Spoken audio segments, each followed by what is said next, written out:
Welcome back to the Nerdrotic channel. My name is Gary Beekler. I am live in San Francisco, California, and I come to you from nerdrotic.com. And it is Friday Night Tights. What's up, everybody? And down in San Diego is my good friend and co-host, Dennis Bathalkas. How are you, Dennis? I'm doing all right. And also with us from locations unknown, Susan Lighton. How you doing, Susan? Hey, everybody. How's it going? Dennis, Gary, it's Friday the 13th. You know what that means.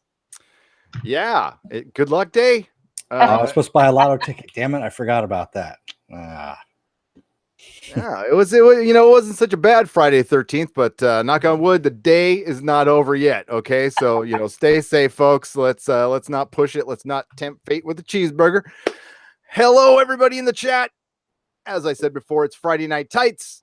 So we don't cover any particular show tonight, but we are going to talk about the shows we cover. We're going to talk about some news and talk about whatever you want to talk about. Greetings, Belta Lauda.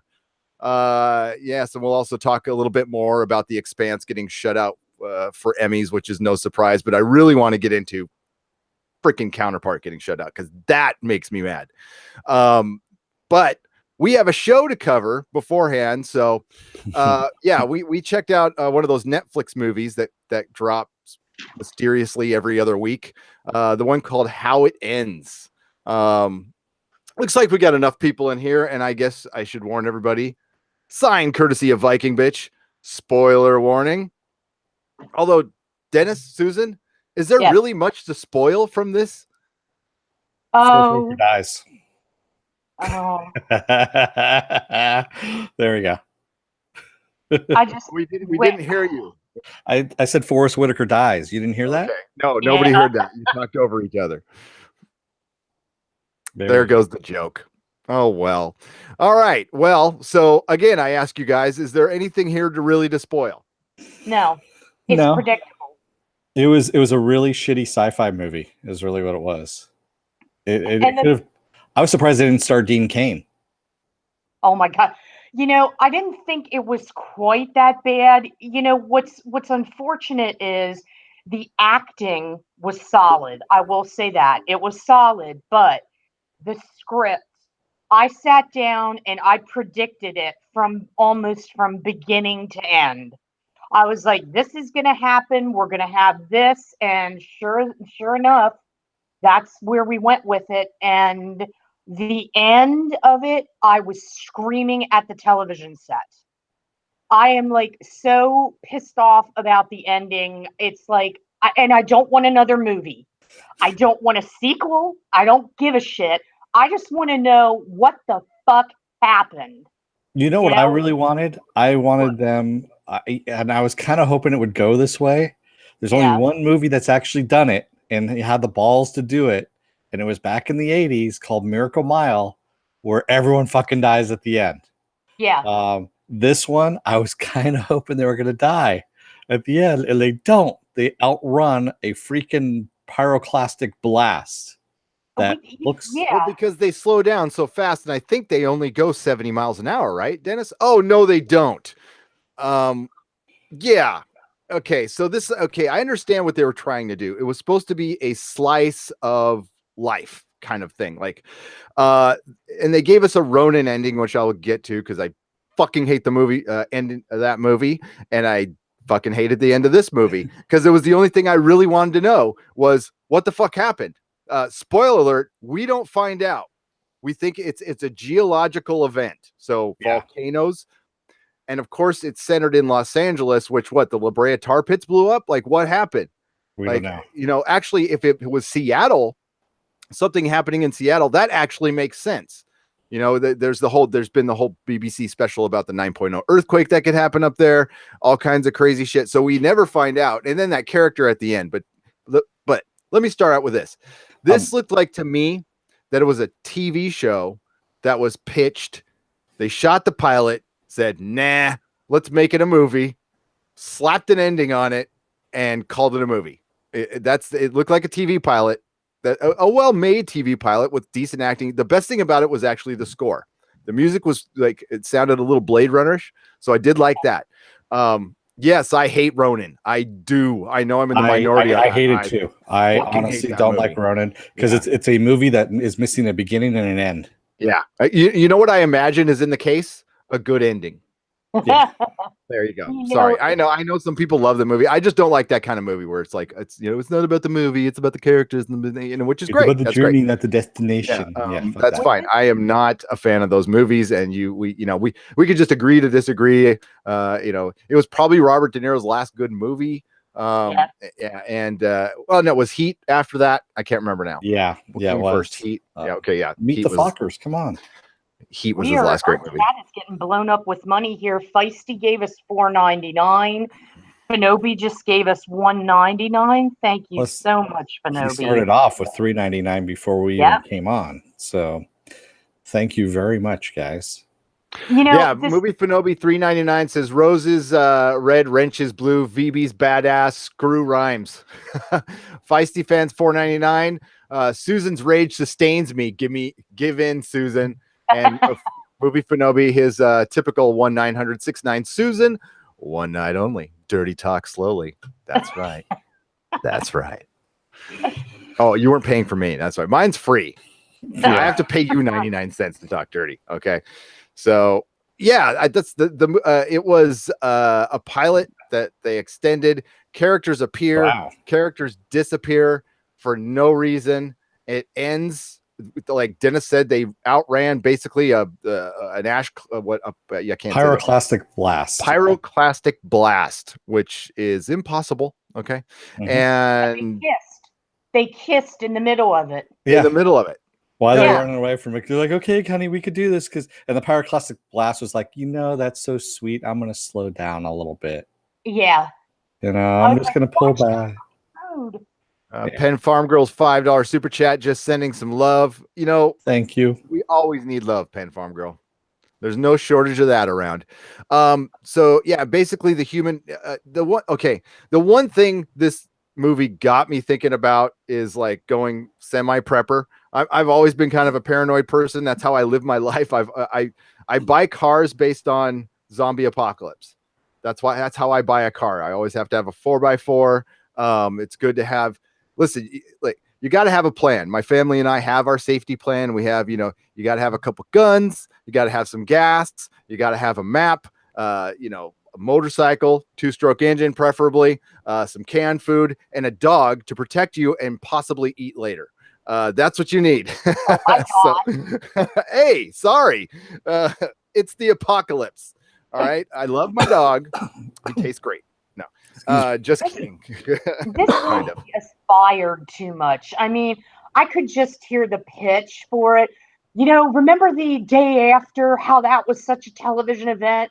Okay, we want to do that again, and we're going to kind of make it into a dystopian The Searchers, where instead of John Wayne searching for Natalie Wood, this guy is searching for his pregnant fiance. It's just like, and what pissed me off even more is, in reality, logic would dictate that if you were in that situation, you're not going to find the people that you need. They just so happen to find a mechanic. Wow. Yeah, they were looking for one, but still, what are the law of averages? And I'm sorry, this is going to sound bad. They found a female mechanic, which makes they basically found a unicorn. No. An American Indian female mechanic. Yes. The second day, why are we going crazy with the mayhem and the rioting? It's day 2. Because America. That's why. Yeah, well, America. Another super chat from Dakota Stanton. I am working, but I will listen on my drive home. Have a great stream. Dakota, you work too hard. You need to take a day off and listen to Nerdrotic channel all day. No, Dakota, thank you so much. You're wonderful. $5. I saw you in Doomcock's live stream. I saw a bunch of you in Doomcock's live stream. You guys are awesome. Mary Ashmead, I'm just so glad to be here. Hard week. Oh, I'm sorry. Well, that's why we're here. We're here to lift your spirits by bitching about a movie. Thank you for Mary. The $2. $2. $2. Yeah, man. And there was just so many things. I was sitting there just watching, and I'm like, is Will really that stupid? And then all of a sudden he starts like, this is only 5 days that he's out on the road, and suddenly he becomes this badass. He becomes proficient with the gun. He learns how to drive, like, evasive driving skills and all this kind of stuff. And I'm like, where the hell did he learn all this? Because we just found out, the very beginning of this, he doesn't have any of these skills. He's a lawyer, and he doesn't believe, he's never held a gun before. He's never done any kind of driving, and he's shooting a gun outside of a moving car. Yeah, dude, that's what I'm talking about. And I'm just going, okay. Some of you out there, I'm sure, have fired a weapon in your time. It's not like you're gonna hit anything out of a moving car. No. You're just not. Okay. You might get lucky. I just kept on waiting to hear what happened. I wanted to know, like, the storm parts were cool. It was creepy in the setup. They had a pretty good setup. Okay. And the characterization was done quick enough. You felt like the dad and the son, didn't like each other. They go on this journey, but spoiler warning, or forget it. Forrest Whitaker dies kind of a meaningless death. He gets a funeral pyre in a car. Then at the very end, they start an entire new story with some psychotic neighbor, which would have been interesting. And that's what led me to believe that this had to be a TV series, because that sounds like a whole season arc, what they tried to do in the last 10 minutes. And it was not even a 10-minute scene. It was like 5 minutes of screen time they had together. And it was, hi, I'm crazy. I'm going to kill you. Yeah. Here's my theory, because I'm a programmer, because all programmers are crazy. Yep. And all programmers have access. Yeah. It's like, to the DOD and all their plans. And yeah. If I throw a rock up in the air around here, I'll hit a programmer, I'm sure. Dakota Stanton. I'm a gun nut, but it's nearly impossible with high-end training. Without high-end training. Without high-end training. Sorry, cannot read. Agreed. Yeah. It's I learned how to shoot when I was a kid, and my wife's a better shot than me still. Yeah, I mean, I know how to shoot. I've shot 45s, 9mm, 38s, even a 357 Magnum, that kind of stuff. And yeah, all guns are different when you're firing them. And yeah, you're not going to pick it up right away. And it's plenty different firing on a range than, like he was doing, firing outside a freaking moving car window. Because he shoots two guys on either side with one bullet each as he's driving, mind you. I have a question about these movies. Must we always have a moral dilemma breakdown in the middle of serious shit? I mean, it's like, Grace Dove, I forget her cat, Ricky, okay, I get it. She shot someone. That's hard. That's hard to overcome. I can't imagine killing somebody, but when you're in that type of situation, that's an extraordinary situation. Those people stole their gas, their only means of getting out of a potentially dangerous situation. They held them at gunpoint. They beat the crap out of Tom, broke his ribs. And then she does the right thing, in my opinion. And then she's got to go throw up, and we have to have an existential crisis. This seems to happen in every apocalyptic movie. And I just think it's getting to be a little trite now. Yeah, definitely, especially in the post-apocalyptic movies, which in themselves are getting a little trite. It's like, I love disaster movies. I do. I love the shit out of them. They're terrible. Those Roland Emmerich movies are awful, and I love them. Yeah. This reminds me of sci-fi. It's like, we're going to be a sci-fi network. We're going to show you sci-fi, except we can't afford it. So we're not going to actually show any. We're going to run around in hallways a lot. And this was the equivalent to running around in hallways. It was driving. If you're going to have a on the road movie, show me some freaking good scenery.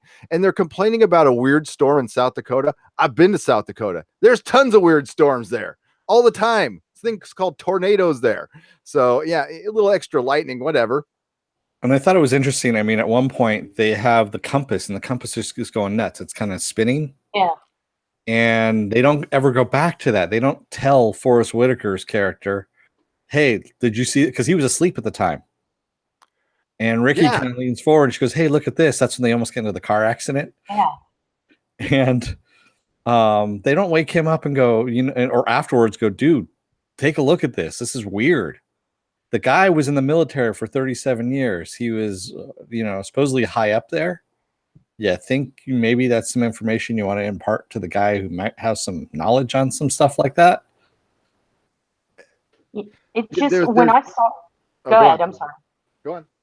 No, I was just thinking, when I saw that, I kept on thinking, because this is how my mind works, of what could possibly have caused this?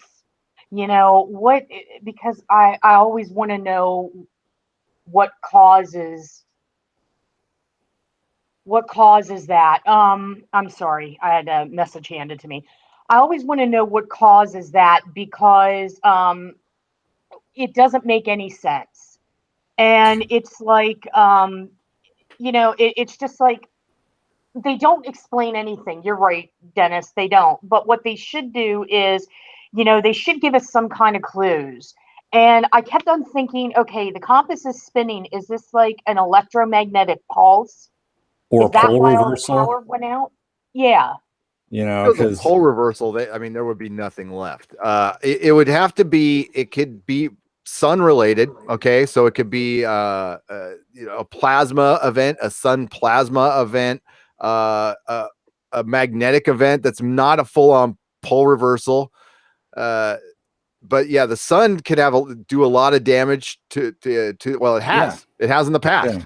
There has been, there was the Carrington event. Have you all heard of the Carrington event? Happened in the late 1850s, 60s. And it was a solar flare that fried all the telegraph wires, fried all the telegraph machines. If it happened today, we'd be fucked. And that was nothing.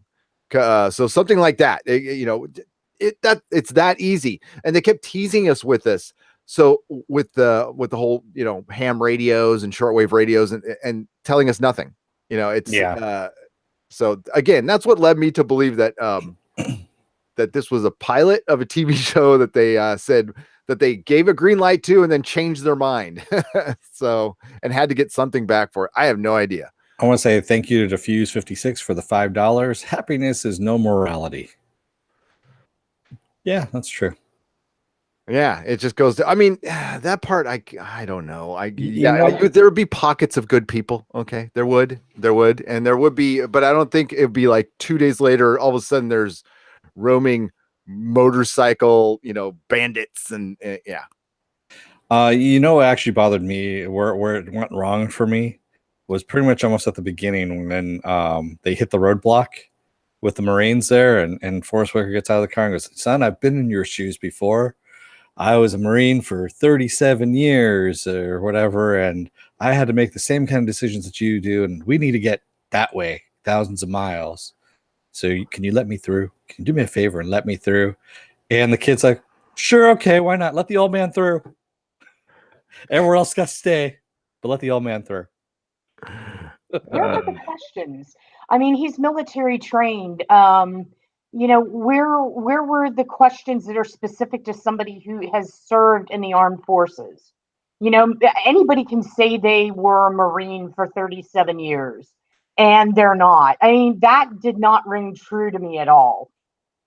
You're right, Dennis. You're definitely right. Applecrow says, I'm a good person. I watch BoJack. I'm also very smart because I love Rick and Morty. Well, of course, you have to be intelligent to understand Rick and Morty. And if you don't, you're dumb. Mm-hmm. Just ask any Rick and Morty fan. Viking Bitch says you lose cell service and instantly have rape gangs. Fucking ridiculous. I lost my cell phone. Let's go raping, guys. Okay. There goes the money on that one. Sorry. Yeah. There are so many idiotic things in this that I was just kind of like, I really just wanted to hit myself in the head with a 2x4 until I passed out, because I wanted you to as well. Yeah, man, it just a lot of 2x4s. It was just wrong. Love you, Dennis. I do. Artemis over easy for sale. 1 underground shelter, great condition. You install, food included. Oh yes, it's on 10 Cloverfield Lane. Oh my God. Rapists hate cell phones and whistles. Fuck rapists. Says movie Venom. Someone actually earlier on, I think it was Diffuse, said he just finished watching it. He or she just finished watching it, and they think that the ending, they didn't outrun the blast. But no, you see the blast actually kind of go back. Yeah, I watched it twice. That would have been, if they would have. I think I would have liked it better if they'd have died. If they had died at the end, that would have been awesome. Well, not for them, of course, but that would have been a good conclusion to the movie. Miracle Mile, by the way, if you've never seen Miracle Mile, go and watch the damn movie. It's one of the best 80s movies. It's got Anthony Edwards before he became bald and fat. Oh my God. Yeah, this is like when he had hair and was doing movies. And it's about some guy who gets a mistaken phone call in the middle of the night from somebody in an army base that he's trying to call his dad to warn him that the nukes have gone off. And basically they have 45 minutes before the end of the world happens. And he's in LA and he's running around to LA, and they find a helicopter that's going to go to the ship that's going to the Antarctic, because that's where people are going to go and, ride this thing out. And so he's running around town trying to, get his girlfriend. And it's a really good movie. Really, really good movie. Yes, indeed. Yes, indeed. Let's get to some chat, Dennis. Yeah. So I'm going to scroll up here a little bit here. And hi, everybody, by the way. Welcome all. Yeah. All are welcome here. Step into the light. Mako says he's never held a gun before. What kind of man is that? About Will in the movie. I know, right? And Grevlin says you overestimate people. They will absolutely go primal in 2 days. We are on the verge every day. It really depends. That's the one part I can't argue with, really. It depends on where you are. I think a Midwest town would band together. I've spent a lot of time back there. It's just different, Here in San Francisco, I'd get the fuck out of here as fast as I could. Goodbye. They're out of Miracle Whip and short shorts. Yeah, right. No Folsom Street Fair this year. Sorry. Yeah. No, this would be even the thought. It wouldn't even take an event. I mean, all it takes is I don't know, the Raiders winning a Super Bowl or freaking. The Warriors have won the championship so much it's gotten boring here. But the first time, some shit, a couple buses caught on fire. Mm-hmm. That's when they're happy. So yeah. Yeah, it's. They like to block freeways here too, which fucking pisses me off. Yeah.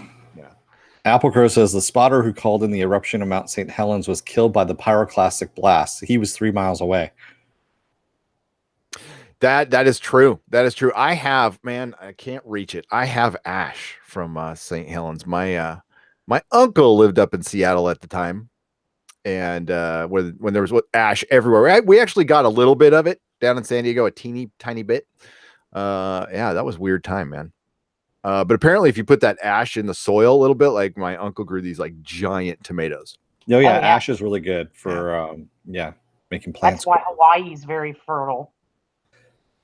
Yeah, Hawaii's blowing up. Actually, if you guys are into the woo-woo like myself, there's a couple there's Secure Team 10, which is the UFO channel, which I'm sure you've all heard of. And there's also Mr. MBB333 or whatever. He's a little out there for me, but I do subscribe to his channel. And he had been talking about there's going to be all 9 planets and most of the dwarves are going to be on one side of the sun in a 360 view, but they're all going to be on one side. We're just waiting on Venus. It's 4 days away from crossing over the line, I guess. And then for the rest of the summer, all the planets will be on one side of the sun. And he's saying that this might cause some, volcanic stuff or anything. But so prep up, folks. Prep up. This might be the last Friday Night Tight. So enjoy. When is this happening? The Venus crosses the line in 5 more days. Oh, okay. Yeah. Oh my God. Oh my God, all the planets are going to be as you don't know. That's a lot of gravity on one side. So I got a lot to do then. I got to get a plane out to the West Coast and get some shit taken care of. I think this would be the last place on Earth you'd want to be during a disaster. Okay. Believe me, we're on our way to Wisconsin if if shit goes down. I'm out of here. Movie Finobi says, as soon as I finish my Ouija board training, my crystal ball course, and my psychic hotline sponsorship, I'll be prepared to trek to your basement a week or two before the apocalypse. Nice. Okay, Ouija board trainings at 9 tomorrow. Okay, don't forget. And don't forget to bring your yoga pants and also your yoga mat. And some incense. And some incense. Uh, Or you bring some water with cucumber in it. Yes, just a little bit. it's refreshing. And don't forget to moisturize. Sorry. And make sure it's artesian water. You don't want tap water. Yeah. We get down on that. Wisconsin isn't much better. Yeah, we just have a ton of family that are random. I know you guys in Wisconsin know how to party, though. You do. My wife's from Sheboygan. Philip A. Demick says, Captain Underpants just dropped on Netflix. Why do I have the stinking feeling that that'll be better than most of what's out there? You know what? They were promoting it more than How It Ends. They had a big banner for Captain Underpants, and then I had to search for How It Ends. So it probably is. You know what? How It Ends is probably what ends up in Captain Underpants' underpants. Sorry, it was just hanging right there. I had to go there. Grevlin says, what happened with a pole reversal, either caused by volcanic eruptions or causing the eruptions? The signs were the aurora and the spinning compass. That's what I thought it was too, that it was a pole reversal. But then again, the way they kept making it sound was like it was something else. Yeah, it might have been though. They talked about like waves, like so yeah, it could have been. It could have been. But they also talked about well, it's volcanic because all the gas had killed all the people in Seattle. Yeah, it was the air. Artemis Over Easy said, I was telescoping planets earlier tonight, was getting an eerie vibe. Artemis, I miss telescoping so fucking much. I used to do that all the time in San Diego, but I'm in San Francisco, so yeah, it's foggy right now. Spying on his neighbors. Shh, quiet. Rear Window. Only when they were sleeping. Only when they were sleeping. James Hayes says, wouldn't it be nice to see a disaster apocalypse movie that showed people all come together and work with each other to survive rather than just killing and stealing? No, not really. That'd be boring. Yeah. They need to be wearing other people's heads as hats. I would for once like to see a movie of that type with like real people that didn't have exceptional skills. Like that they weren't in the Corps for 80 years. Yeah. Thank you. Yeah, I'm an ex-Marine, or it's always an ex-cop, or how about like a parts delivery driver, a CPA executive, a CPA, a programmer. Yeah. I've never seen the sun. Yeah, right. And a comic shop owner. No, the comic book store owner would die pretty much in the first 5 seconds. He'd think he'd know everything, but he'd get killed in the first 5 seconds. And a porn star. Oh yeah, the porn star will outlive everyone. It'll be the final girl syndrome. Oh yeah, it's all about survival. And she's got to propagate the earth again. Right, and she finds like a tribe of hunter-gatherers down in the Amazon, and they smile. They worship her as a goddess. I think we just made a movie, and I talked about Viking Bitch writing a better movie on leather. I think that's it. Persian Scribe says, I would love to see a video of Viking Bitch rage quitting a crappy show. Now that would be must-see TV. Oh, I can't wait to get Viking Bitch is going to join us for Farscape. That's something she likes. So we really need to mine for something she doesn't, because at least I mean, I've never heard her voice, but she spurgs out really good. Okay, and I respect proper spurging. Okay, I don't as much as I used to. I used to spurg out all the time, folks, but I'm so mellow now. I don't know what happened. If you're a patron, you can listen to my freak out from Amazing Spider-Man 2. I kind of lost my shit for that one. Jody says, Gary, Dennis, and Susan, yeah, it's not like 2 days after society will suddenly go Mad Max Fury Road, right? In that sense, would you would Walking Dead be more accurate in showing it? I think so. Yeah. You know what? How the movie would have been good if like all the power came on and everything was okay 2 days later, and they're like, they all got their bats in their hands, and they're all, somebody's got a severed human arm in their hand. Mid fight, like, oh shit. Apocalypse is over. Your ass better be at work tomorrow. Oh shit. Now that's realistic. Yeah. Oh man. Oh my god. That would actually be a lot better. That would have been a lot better. Yeah. JD Frality. These apocalyptic predictions are made every couple of months, but they're all bullshit. Perhaps it may have some subtle psychological effects on people. After all, we live in chaotic times. All times are chaotic, honestly. It's like the old Chinese curse, may you live in interesting times. Yeah. No, I agree with that 100%. It's just we can talk to each other now. That's why it just some people can handle it and some people can't. It's always been this fucking nuts. Yeah. It's okay. It's going to be okay, people. Actually, I tend to stay off Twitter, or I found a way to navigate Twitter without getting into arguments. It's pretty easy actually if you try. And yeah, everything's cool. I don't watch the news, and I stay off of arguments on Twitter. I have a pretty peaceful life. Well, speaking of Twitter, you heard something. I did. This is cool. See, you try to find the good stuff. So apparently Clancy Brown, the great Clancy Brown, okay, Highlander, voices Lex Luthor, been in pretty much everything cool. The Punisher series, is a fan of The Expanse. So he was tweeting out, I retweeted it.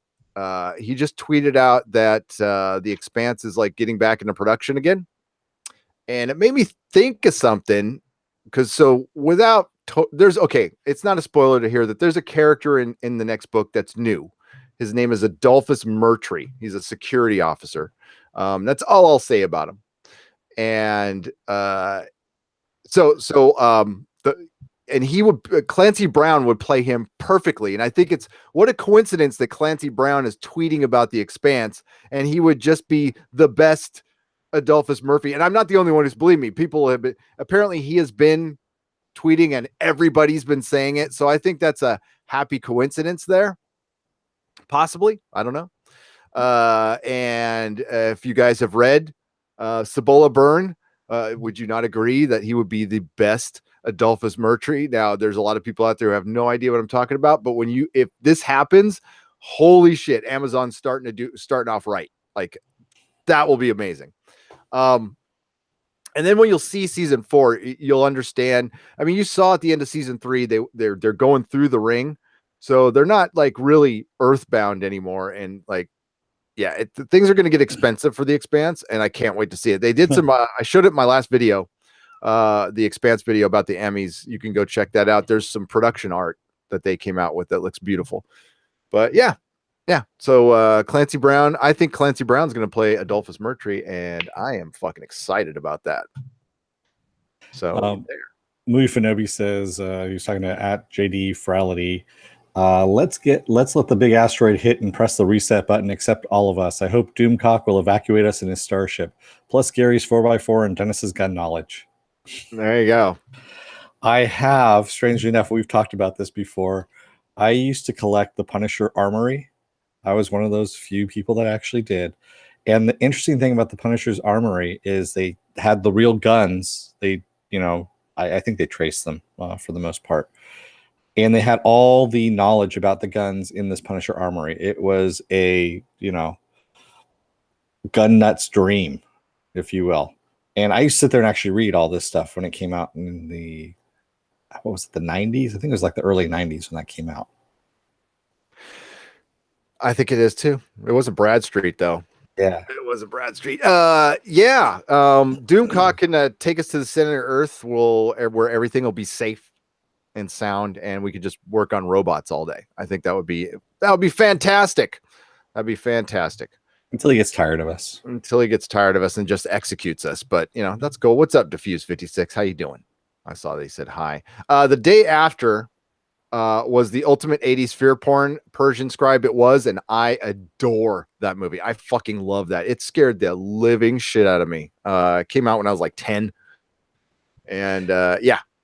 No, my favorite was Breaking News. I think it was what it was called, or Special Edition, Special Bulletin. That's what it was called.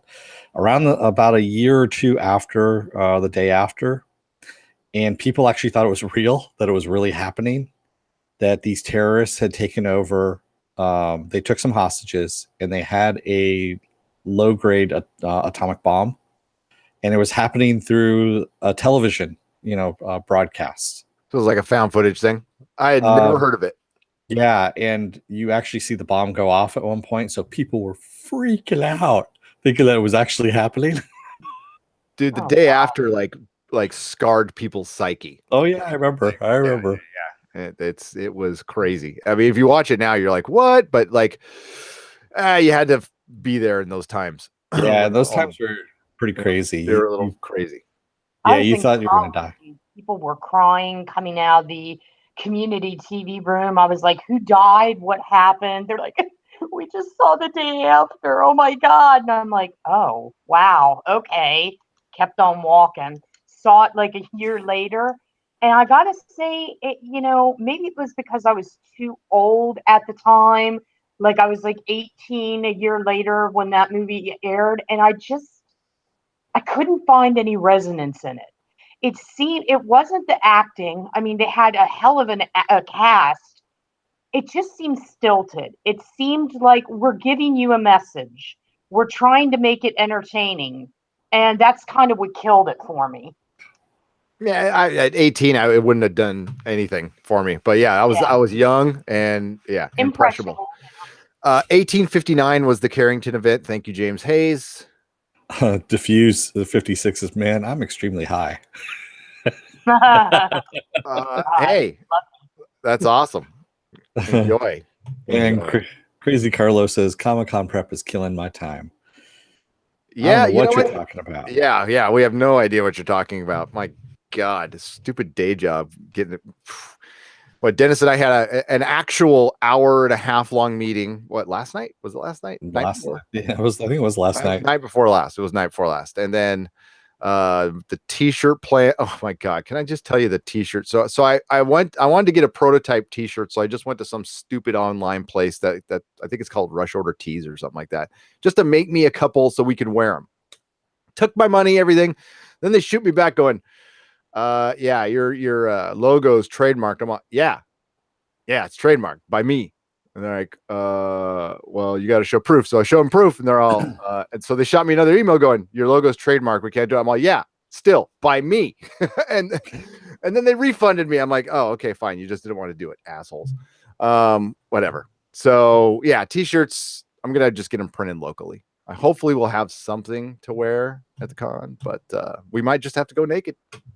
Oh, we'll just draw Nerdrotic symbols on our chest. You'll have to shave a little bit. It wouldn't be the first time. It wouldn't be the first time. Won't be the last. Exactly. Things you got to do. Things you got to do for con. I know, really. So we had a little thing that we were going to do here. That Gary and I had been talking about, and actually had been brought up in the chat before too. It was brought up on Wednesday of 5 comics that should be TV shows. And Gary, do you have your 5 comics? I have my 5 comics, and for a no prize, we can add what network they're on and show runner.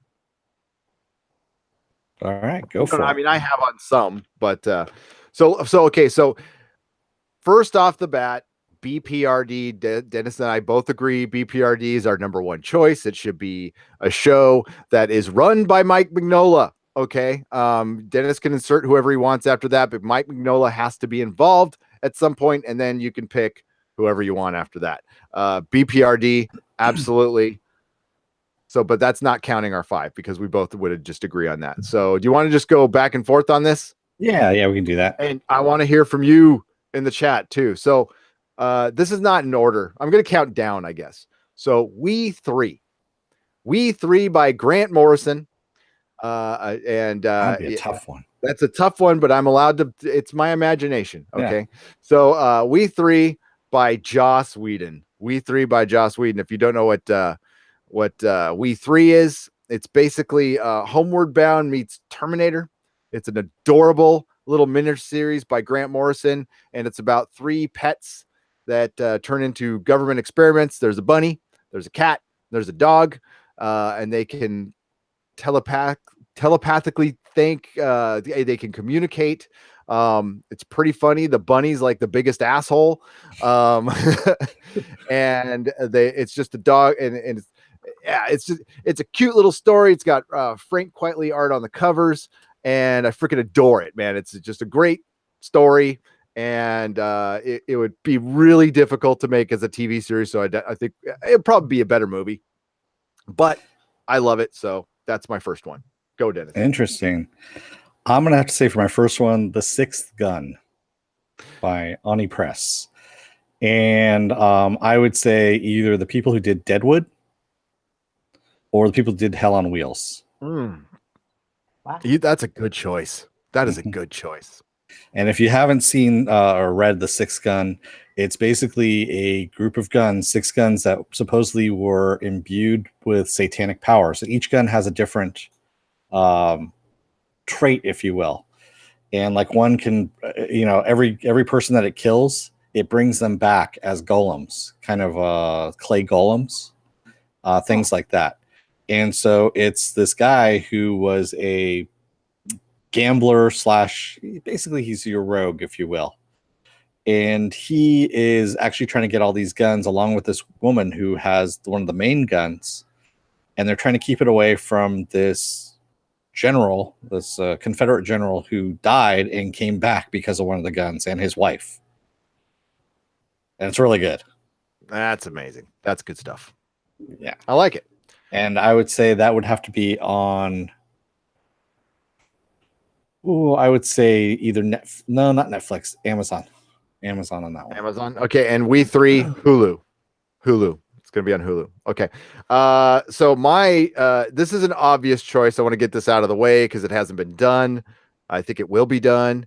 Moon Knight needs to be made into a wonderful TV series run by Noah Hawley. And of course it's going to be on Netflix. What I didn't think of as a star, who would be a good Mark Spector. But yes, Moon Knight is like just one of the, I know Max Bemis is writing a halfway decent one now. But I've always loved this character, and I think he would, it's just a great missed opportunity by Marvel. So hopefully they do it right in the future, but Netflix will probably fuck it up. You know who's working on that one, right? No. Who keeps mentioning it?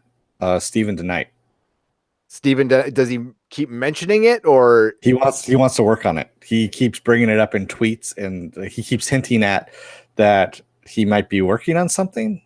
Or Noah Hawley or Drew Goddard. If they can corral yeah. Drew Goddard and get him to stay on something, I mean, he's not as bad as Brian Fuller, but he's pretty close, and he's more talented. And yeah, Drew Goddard is. I think he gets in his own way too much. He should be at the top right now at Hollywood. The guy's that fucking good. I mean, Stephen DeKnight and Goddard collaborated for Daredevil season 1. So, yeah. What's yours, man? My second one is something that I think would be kind of a little bit weird, but would work. Howard the Duck as a detective noir TV series, done on, I would say, Netflix or Hulu, and James Gunn, if you can get him. For TV, I like that idea. I think that's really good. I like that idea a lot. And there could be a lot of running gags out of it. Yeah. And like straight up make it out of the Guardians of the Galaxy universe and put it on Disney's streaming service, pump a bunch of fucking money into it, and make it rated like R. So put it on the whatever Fox streaming. Oh wait, that's not going to happen now. Spoiler news later. Wonderful idea. I love it. Okay, after this one, we're going to get to the chat. All right. So, but mine is another obvious one. Drawn by my good friend Derek Robertson, Transmetropolitan. Trans Metropolitan, of course, has to go to HBO. And has to go to HBO. And 10 episode seasons. And I thought long and hard on this. And this is a surprising choice, Dennis. Seth Rogen and Evan Goldberg running Trans Metropolitan for HBO. Interesting. That actually isn't bad. That's not a bad choice. Absolute creative control and tons of money. Yeah, I could see that. Let them just cut loose. Let them freaking cut loose. And I think they would be absolutely wonderful. Spider Jerusalem, if he was a little teeny bit younger, the guy who plays Hair Star. Actually, who would be a really good Spider Jerusalem is the James Urbanic, who does the voice for Dr. Venture, because he's very skinny and he looks kind of like Dr. Venture in a way. Yeah, he's a little old though. So is Hair Star. I mean, Spider's not that old. Okay, he's like, he's gonna be a little bit younger, but that's good too. I like that. Yeah. And by the way, spoiler warning: something involved with Venture Brothers is my number one pick. So let's see if anybody else is playing along or they don't. So Apple Crow has said BPRD as well. We also had where were we here? I saw Moon Knight that someone had brought up. Crazy Carlos says Ghost World. That would actually make a very good TV series. Ghost World. He also said Fantastic Four as well. That would be really cool. Honestly, I think they should bring all comic book characters out of the fucking movies, except for like Superman. Superman's great for movies. These big event stuff. Comic books are serialized storytelling. Belongs in TV. Period. Yeah. Mario Gentile says, "Why the Last Man would make an awesome TV series." Well, funny you should mention that, Mario, because guess what FX is making? They're making Why the Last Man. They just cast Diane Lane, because originally they were trying to go after Jodie Foster to play Yorick's mother. They've actually cast Yorick, Agent. I can't remember her number. Her Agent 33 or something like that, and they've cast quite a few people, and they're getting ready to start filming for the pilot right now for FX. Crazy Carlos, I could not agree with you more. TV over movies all day long. All day long. Movies are just don't do it for me anymore. Not enough story. There is a lot of news. Welcome, Man of Action. Good to see you. There's a lot of shit going on this week. Yeah. That's why I'm trying to kind of pepper it in here as we're talking. James Hayes says Darth Vader on HBO ran by Kevin Feige. That would based on the comic. Yes, that would be great. That would be great. Marcus Kahn, thanks for honoring my 5 comic book requests. You guys are the bomb. Marcus, sorry it took so long. You're welcome. Thank you. And if you guys have requests, please shout them out, throw them at us. We'll get to them eventually. Yeah. Morrison's The Invisibles, David 404. Hell yeah. Oh my God. Yeah. David's 404. Thanks. Apple Crow says The Long Halloween animated. Yes. That would be nice. That's almost the only way you could do that one. Right. But I mean, like, not your DC straight to video, like a serious, like limited series. Like let's like put some serious work into this. Let's not like, with a lot of cartoons, they kind of, I don't know, they could go higher in quality if they wanted to, and they don't for budgetary reasons or whatever. Don't do that with this. Oh, hey, I missed one. Movie Fanobi, thank you for the $1.99. He says Nerdrotics, #pants optional, #shirts optional. There you go.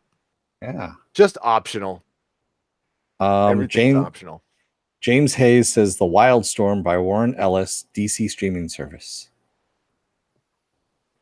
I can see that. Yeah. Hell yeah. I'm excited for the DC streaming service, other than they're supposedly owned by AT&T, and the DirecTV Now service is awful. The Sandman, of course. I think we're going to see that sooner than later. Davis 404.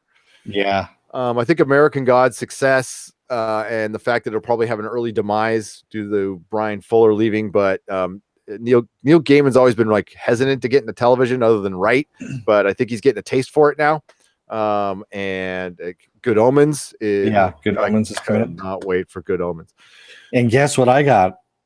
I got selected so I can actually go to the autograph section for Good Omens. Nice. I don't know how the hell that happened. It just happened. But yeah, we got to sign up for exclusives, and there was like a lottery, and yeah, Dennis got one of them. We signed up for like 8 things each. I got shut out. Whatever. I don't like waiting in line, so I probably would have given it to somebody anyway.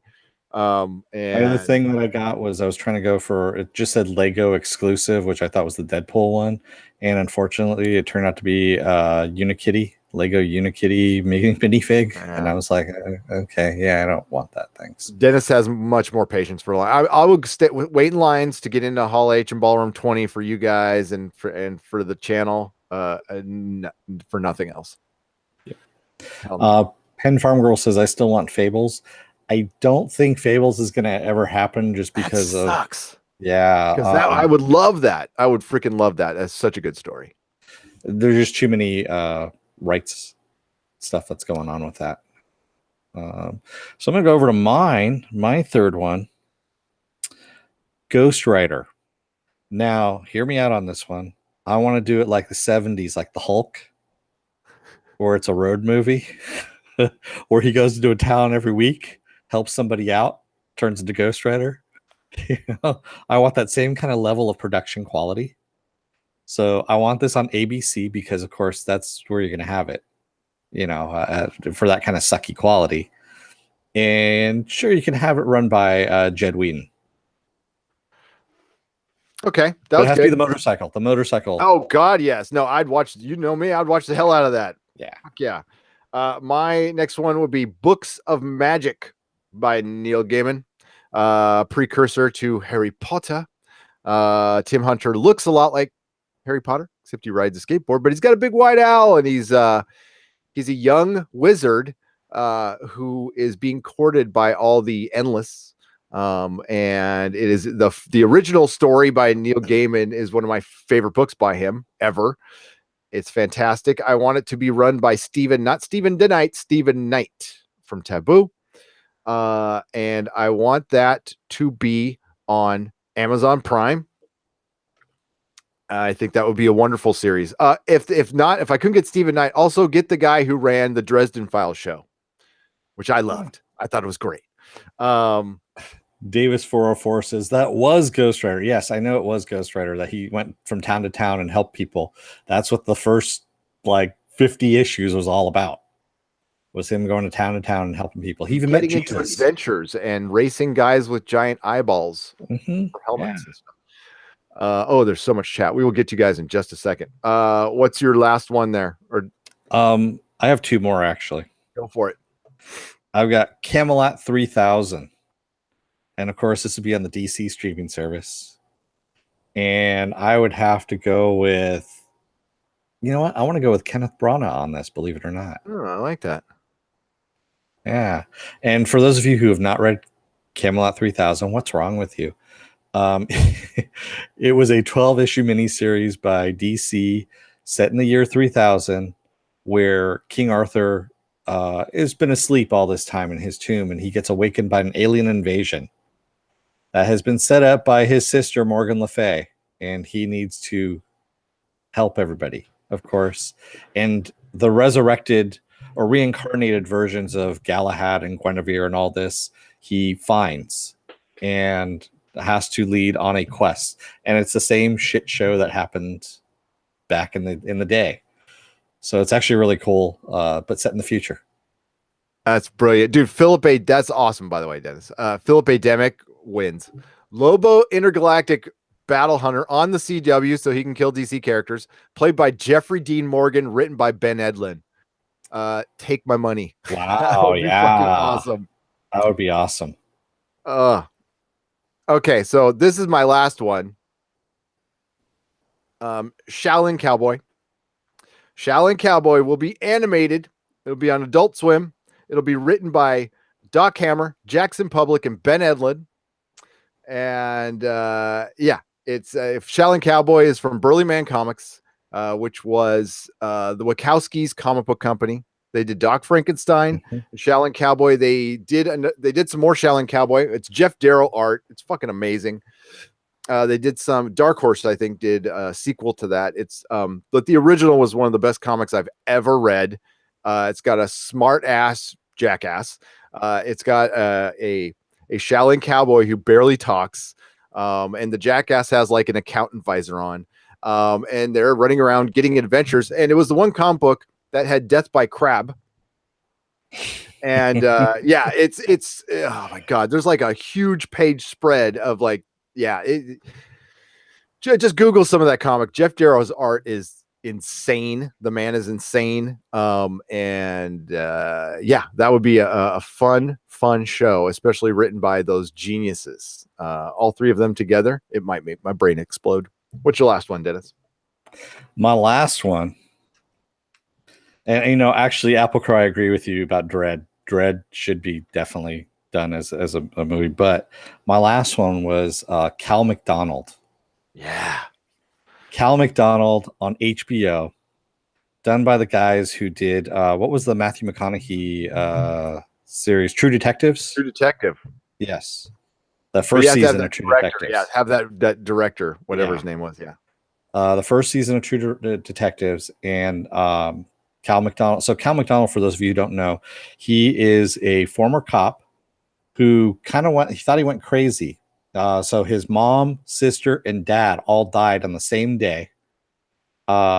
He starts taking drugs because he thought he was seeing monsters, but he really wasn't seeing monsters. There's monsters all around us that are in our periphery. We just never really see them. And he became aware of them. And to cope, he takes a lot of drugs. And he is now a private investigator for people in the underworld. And one of his sidekick is a ghoul. It's a ghoul. Yes.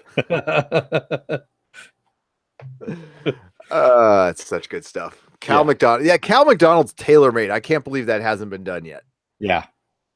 Exactly. A PI for monsters, honestly. Yeah, man of action. That's exactly what he is. And yeah, how he hasn't been made into one, I into a series as of yet, I have no idea. But we're gonna scroll up a little bit here. Yeah, and I'm seeing a lot of good ideas now. Yeah, Brian Smart says, I would like to see 5 Fists of Science turn into a live action weekly. I don't know what that is, unfortunately.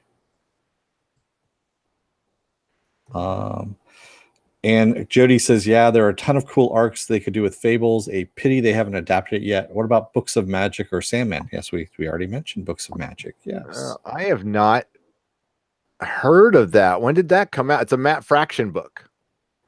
It must have come out fairly recently. Let's find out. 2006. It was published by Image. Okay. Yeah, that was during my reign. I must have missed it. I can't catch everything. That was my 3rd year owning the shop. That came out. Published by Image. Davis I'm gonna have to read that now. Davis 404 says Mike Barron's The Badger, set in Wisconsin. I've actually heard of that, and I can't remember what that was about. I heard it was actually pretty funny, too. We talked about Transmet, yes. And Davis 404 says Delirium was in San Francisco with Barnabas, the dog in American Gods. Okay. And we have the Philip A. Demick, the Lobo Intergalactic Bounty Hunter. Awesome. Yeah. She was. And I just read that damn book, and I don't know if it was the comic you're talking about, but to get ready for the show. Fuck, I missed that show. I do. I actually missed that show. I liked it a lot. American Gods. Oh, American Gods. Okay. Yeah, it was really good. James Hayes says comics to TV idea number 3, Doom 2099, starring Mads Mikkelsen for Netflix. Nice. That wouldn't be bad at all. Darth Barbecue says, wasn't Nicolas Cage Ghost Rider riding his motorcycle on a traveling circus? Almost. He was actually a kind of like an Evel Knievel rider, where he was going around and jumping cars and whatnot, because they had to, modernize it, if you will. instead of setting it in the 70s like it should have been, where they were riding around in different carnivals and stuff like that. That's where it should have been. But hey, what can I say? Movie says, I think with our international locations, let's pull an Ocean's Nerdrotic and rob a bunch of guaranteed banks and meet Gary, Dennis, and Carlos at SDCC. Let's do it. Oh my God. We can just like buy hot toys and go to like expensive steakhouses. What did I take you guys to?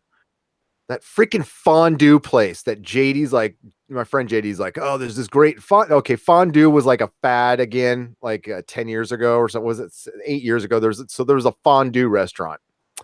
So JD's all, of course, my best friend JD always has big ideas. So he takes us. We do a Comic Outpost dinner at the fondue restaurant. Fucking $400. I was like, what? I wasn't invited to that one. For dip, you were invited. I don't think you made it because Roger was there. Oh, really? Yeah. I don't know why I wasn't there then. Yeah, freaking fondue. $400 worth of fucking fondue. I mean, it was pretty good, to be honest with you, but it better be for $400. Well, yeah, for 400. Yeah, definitely. Movie for Nobby says Garfield: The Next Generation, because Garfield found a stray that wasn't spayed and she was a dirty cat. Opie is hooked on catnip and meth. Same thing, right? No. Yeah, pretty much. Yeah. Isn't meth just white trash nip or whiskey tango? Oh, Jodie. Come from a long line, by the way. That isn't bad. Jodie says, what about a Calvin and Hobbes series with Noah Hawley as showrunner? So they can make Calvin's flights of fancy be more psychedelic. And also make it so you don't know if Calvin is really psychotic or not. Make it live action. Having him attack people. Tarka J just is trying to trigger Viking Bitch and says, new Farscape series. Yeah. Alex Kurtzman at the helm. Yes. Oh my God. Just kidding, Viking Bitch. That would be awesome. No. That's not kidding. In sight. I'm not. Hell hath no fury. Speaking of incite, Viking Bitch's Farscape. Speaking of inciting, the Emmys list was revealed. What was that, yesterday? Yeah. and yeah, not that we give a shit about the Emmys. The Emmys are irrelevant trash, and it's a giant circle jerk. I said it in my last video. But the Expanse was shut out, and that really wasn't. I said my piece on that, and that wasn't surprising at all. I wanted to just point out like the apathy towards these. Like they announced it yesterday, and it didn't even trend that long on Twitter. I think it might have been the #1 trend for like an hour. And remember when we did care about award shows, when they were entertaining and we kind of liked to see all the stars, and they would vote on some, movies were better back then too.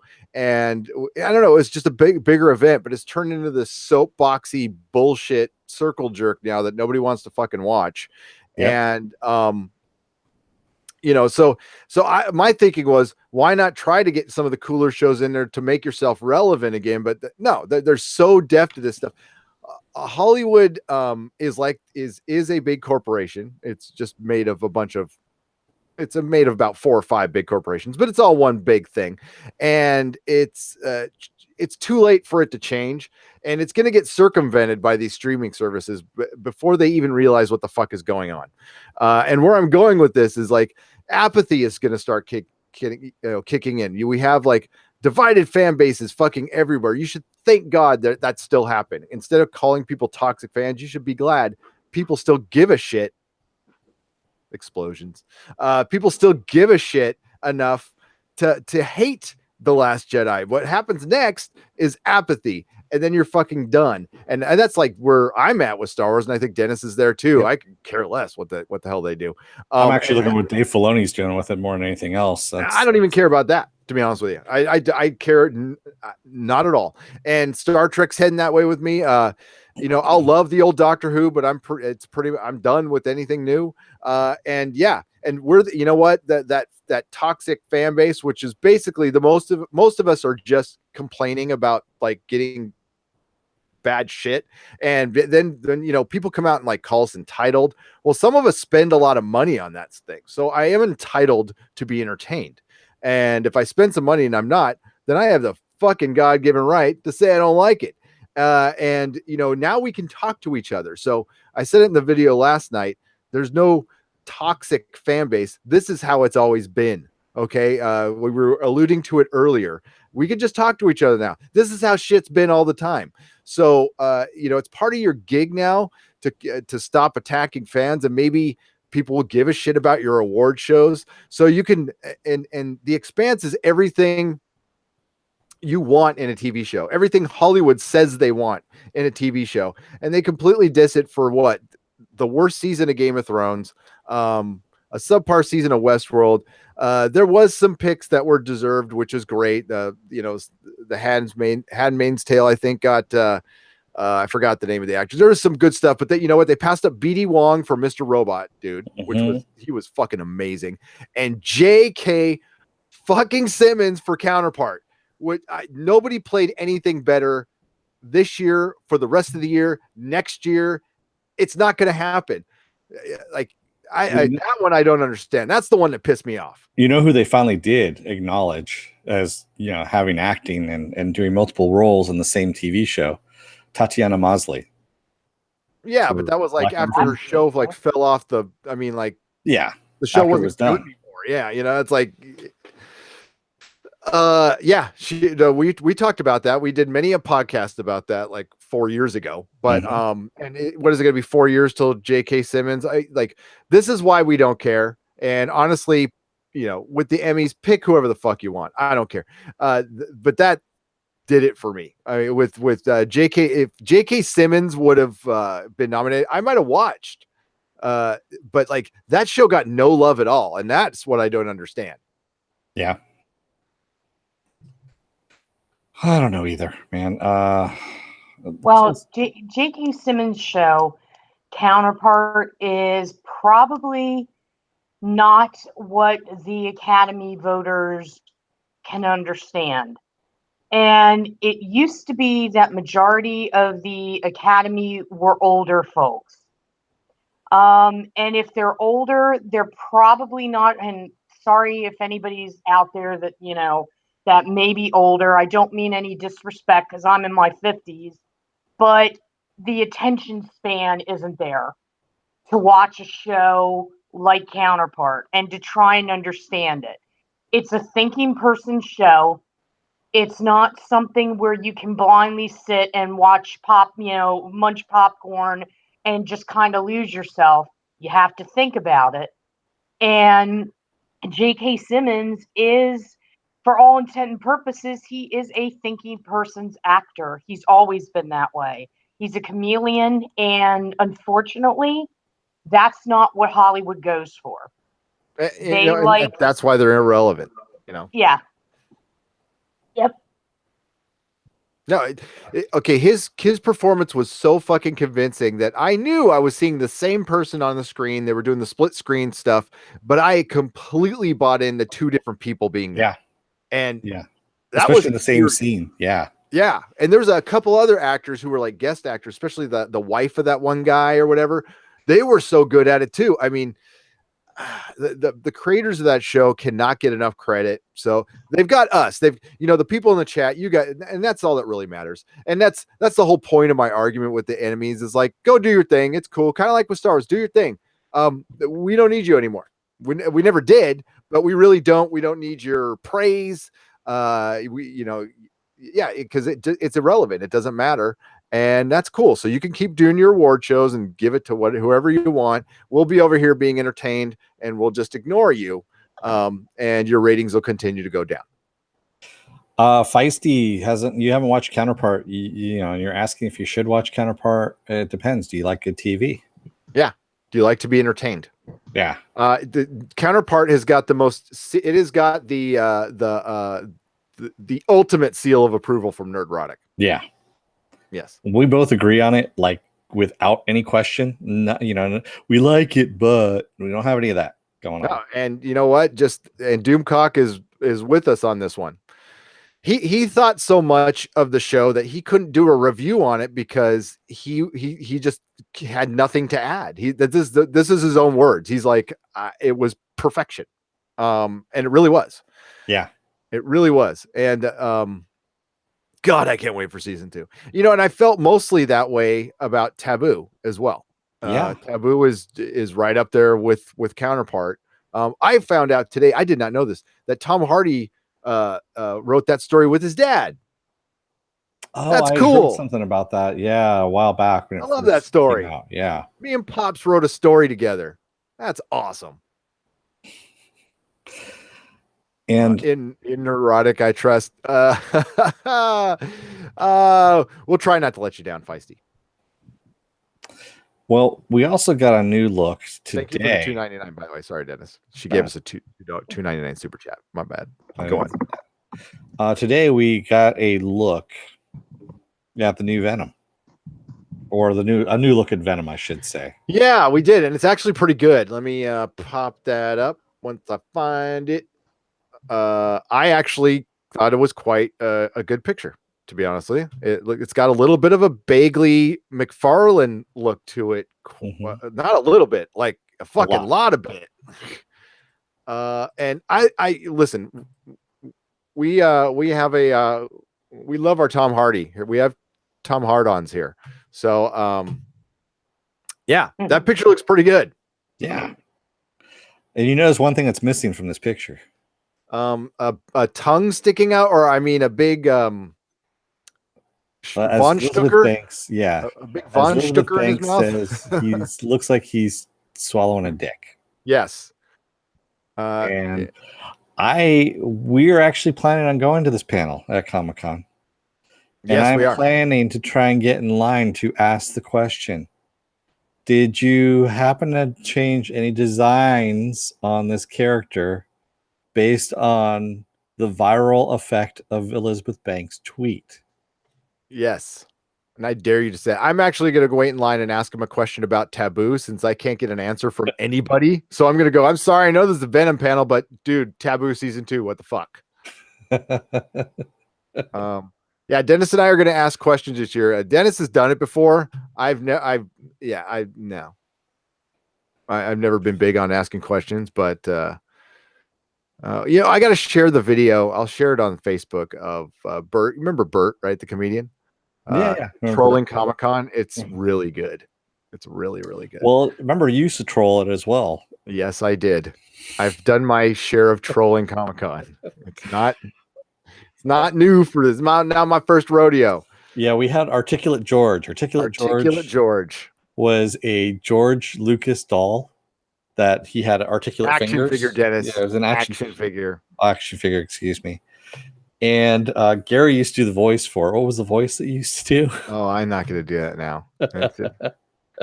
I got to warm up for it. It's been a long time. And he'd go up to Star Wars, people dressed in Star Wars gear, and just ask them some really off-the-wall, ridiculous questions.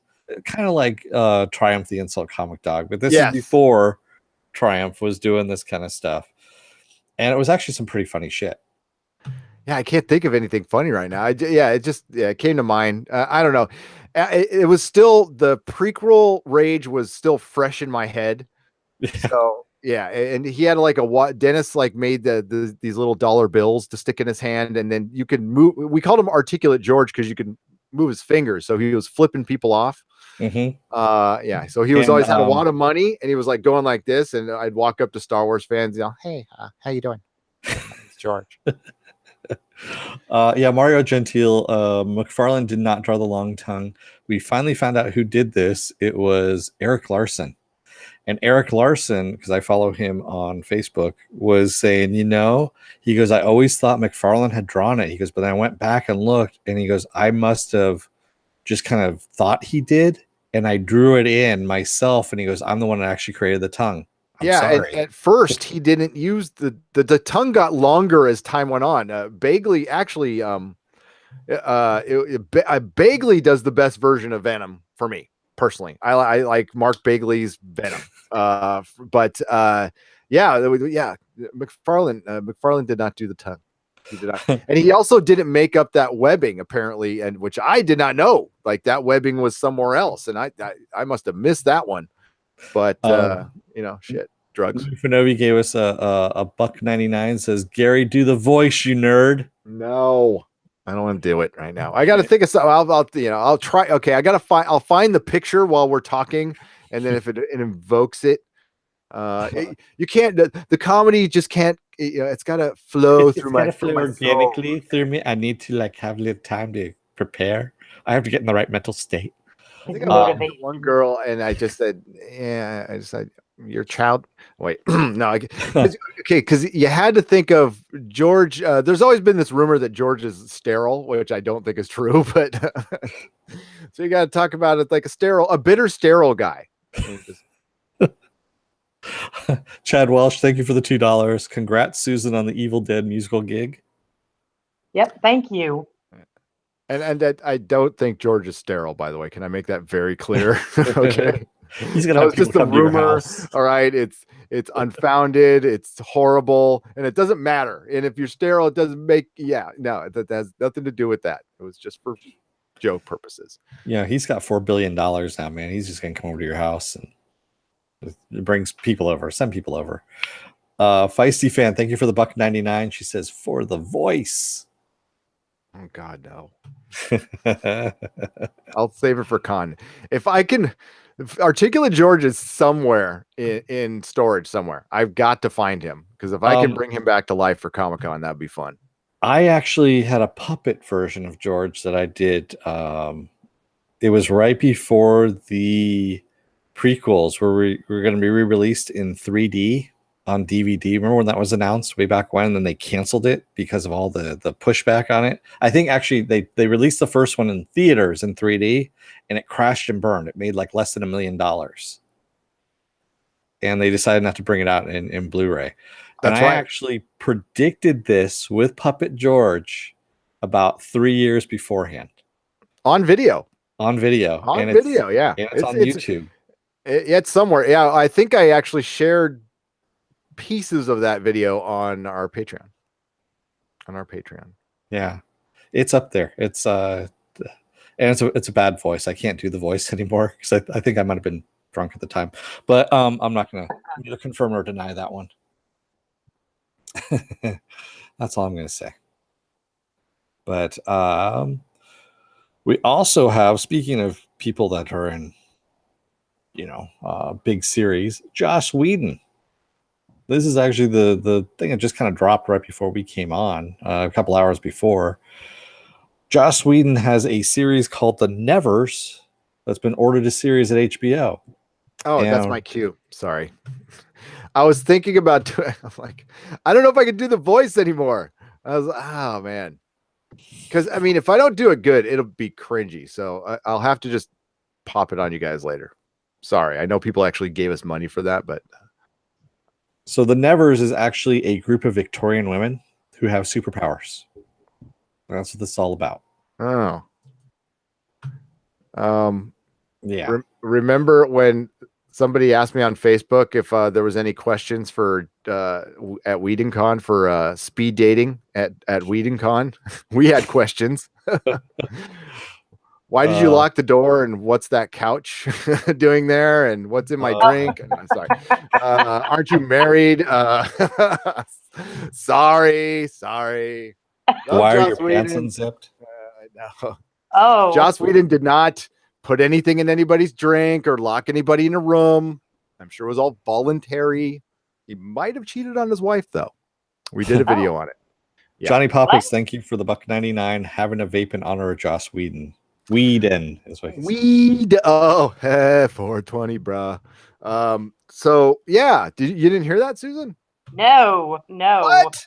Oh my God! No. His ex-wife wrote a blog, and it went crazy viral last summer. We did a video on it, and yeah, she talked about how he was a serial cheater, and she took him back a few times, and he slept with pretty much he not only slept with all the actresses, he was sleeping with like staff, and basically being a Hollywood director and producer.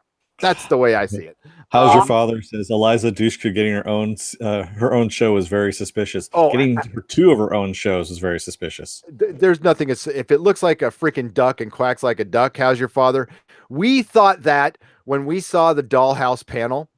If I have video of that, I'll find it. The way she is looking at him, and we were saying that, we're like, oh my wife turns around and goes, she is so sleeping with him. I cannot believe it.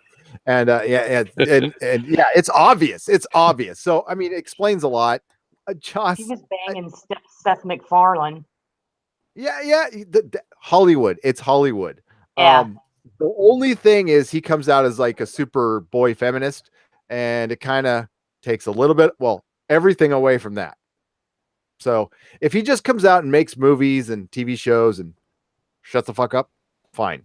But he probably won't. I love Joss Whedon stuff though. Most of his stuff I really like. And I want to see this show. And Joss Whedon coming back to television and being on HBO is fucking awesome. I'm very excited about this. I think it'll be cool. I think it's a good premise. It's based on Megan Martin's books, and it's unusual. I'll give him points for that. So I hope it works for him. I really do. I'm going to sound like the illiterate bastard that I am. It was based on books. Yeah. Yep. Megan Martin. The kind with words in them. yeah, words, no pictures. Those words. Oh, is it a book written by a woman? Can a man direct and adapt books written by women anymore? I thought we couldn't do that anymore. Let me point you toward Sense and Sensibility, directed by Ang Lee. Very much on point with feelings, women's point of view. I think he did a great job. I like Ang Lee. My only regret in life is I stopped dropping acid and I couldn't watch his Hulk because I probably would have enjoyed it a lot more on acid. But I liked it. I thought it was okay. It's okay until it turns into like not a two-man play. Yeah, when it goes to the stage play, that's when it kind of loses me too. Yeah. And then he becomes the absorbing man. I'm like, well, wait, he's not supposed to be absorbing. Wait, that's not right. Yeah, huh? I mean, I know you were just kidding, Gary, but it's a shame that we even have to consider that now. That we even have to, even in jest, we have to consider, can a man really direct a movie about women? Yeah. We have to ask the official women leader, the self-anointed ones. And I mean, we're not, I dare not bring it up, but the whole Henry Cavill bullshit thing. I was talking to Jodie in private messages about that, and that fucking fired me up. But we want to keep it light tonight, so yeah, nah. Mario Gentle says, I just saw Cabin in the Woods for the first time. Can't believe I hadn't seen it before. Yeah, that was actually written by Joss Whedon and Drew Goddard over Memorial Day weekend. Yep. Oh, they wrote that in 3 days? 3 days. Yeah, yes. That's talent, folks. I mean, that is such a good fucking movie. They said they were in a 2-story bungalow, and Drew was upstairs, or Josh was upstairs, Drew was downstairs, and they'd write pages and then pass them back and forth to each other. Yep. Between Elisha Dushku. Sorry. Oh, that was a bad joke. I didn't get that one. They were passing Elijah Dushku. Oh, got it. Okay, I know. I got it. I wasn't there in the middle there. So thanks for playing. Hey. So we also have. So you heard about that whole AT&T Time Warner merger? Yep. That happened. That supposedly AT&T now owns Time Warner. Well, put the brakes on that one, because the Justice Department wants to appeal the approval of that merger, even though it's already a done deal. It sounds like lawyers. The reason they give is insane, and I had to read it a couple of times. Mm-hmm. The only argument they have, and this is from a legal expert, says that they're fighting because AT&T doesn't take into account that it's an integrated company. That's going to be their argument. Which the same Justice Department guy who's leading this appeal is A-OK with the Disney Fox merger. He actually just went on record right afterwards saying that, oh yeah, the Disney Fox merger, I don't see anything wrong with that. So then why fight this? This doesn't make any sense. Well, down the Fox people who have been against the Disney thing all along are seeing this, and they're starting some shit now too. So the whole thing could fall apart. But what's going to happen is what always happens. It'll happen maybe a year later. A bunch of lawyers are going to get rich. Some politicians are going to get richer. And and the X-Men, it's going to be a couple years for the X-Men and the Fantastic Four. Or I don't know. But part of the AT&T thing is they need to sell off Warner Brothers. So, or not, or DC or some part of it. I saw conflicting things today. I have no fucking idea. It's actually Bye, Tarka. Bye, Tarka. Yeah, it's actually more political than that, which is kind of weird, and it just depends on, and I'm not going to get into it, but it depends on who supported who, what, from where. That's what it boiled down to, is what they were saying and some other stuff I was reading. Wow. So, yeah. Well, that's from the writer. Listen, the government does have an obligation to make sure this is all in the uppity up, and I'm totally fucking against it. By the way, I hope it crashes and burns. I don't want this to happen. I don't want it to happen with Fox and Disney, and I don't want AT&T to own Warner Brothers. I hope the government shoots them both down. I'll say that freely. There's my fanboys like, yay, I want all my entertainment and stuff, but it's going to be homogenized bullshit. And the adult in me says, one company owning too much shit is bad. It's bad for competition. So look, Fox was starting to make good X-Men stuff. Why? Because they had to go through the growing pains of making shitty stuff, and they had to actually compete against the MCU. We got Deadpool. We got Legion. This is stuff Disney would never put out, ever. And if you haven't watched Legion, it's probably the best show on TV with The Expanse. It's the best superhero show along with Daredevil. And yeah, we wouldn't have got it if Disney ran it. Yeah, and again, it's just politics, as Crazy Carlos said. It really is. Yep, it is. That's what it all boils down to. On to something happy, though. You're right, Davis 404, real quick. He says AT&T is about to wreck HBO. Yeah, HBO is done for. Yeah. I mean, it's still be around, but it's going to be different. We actually saw something earlier this week. I sent it over to Gary, where HBO said they're going to be doing some landscape changing. This was the head of Time Warner. Yeah, I talked about it on the Monday live stream. They got the old vote of confidence. Like, yeah, I know the manager. I know, I know Bochy's lost 19 out of his last 20, but he's safe. He's fine. He's due for one. He's due for one. Yeah. On to some happy news, though. Neill Blomkamp is going to direct RoboCop Returns from a script by the original screenwriters, Ed Neumier and Michael Miner. There's only one proper response for this. Fuck yeah. Yep. Take my money. Now. Exactly. And this is a direct sequel to the original RoboCop, to the first one. They're going to pretend that 2 and 3 never happened. I like to. I do. It's Frank Miller's first, stab at screenwriting. Behave yourself. Behave yourselves. I think it's kind of interesting. I mean, they have a good choice for director, but I think it's interesting because Blomkamp has Oak Studios, and he was financing his own short films, which if you get the chance to watch them, I highly encourage you to do so. It's, you just go to Oak Studios on the internet, and he's got stars like Sigourney Weaver in the very first one that he did last year. But I think now it seems like he's looking to return to directing under like a studio and stuff, because I almost get the feeling like he's kind of wanting to build his coffers up. Yeah, he needs to be relevant again. Yeah. And Oak Studios, he had a very noble idea with it. He wanted it to be for the artists, but with every art form, you have to make money, and I think he's kind of looking at it that way. And maybe he's trying to line his pockets to make Oak actually a competing studio. That's just my opinion on it. Yeah. It sounds like he's trying to do a Robert Rodriguez, Yeah. instead of smoking pot all the time, actually doing some work. And sorry, Robert Rodriguez, I fucking love you, man, but you got your own studio and you don't make shit. Actually, please make some more shit. Well, he does the El Rey, but he doesn't make any movies anymore. Okay. Yeah. So no, he's got a movie studio and he doesn't make movies. So actually, he's not doing anything. And producing TV series means I'm going to put my name on it and you're doing all the work.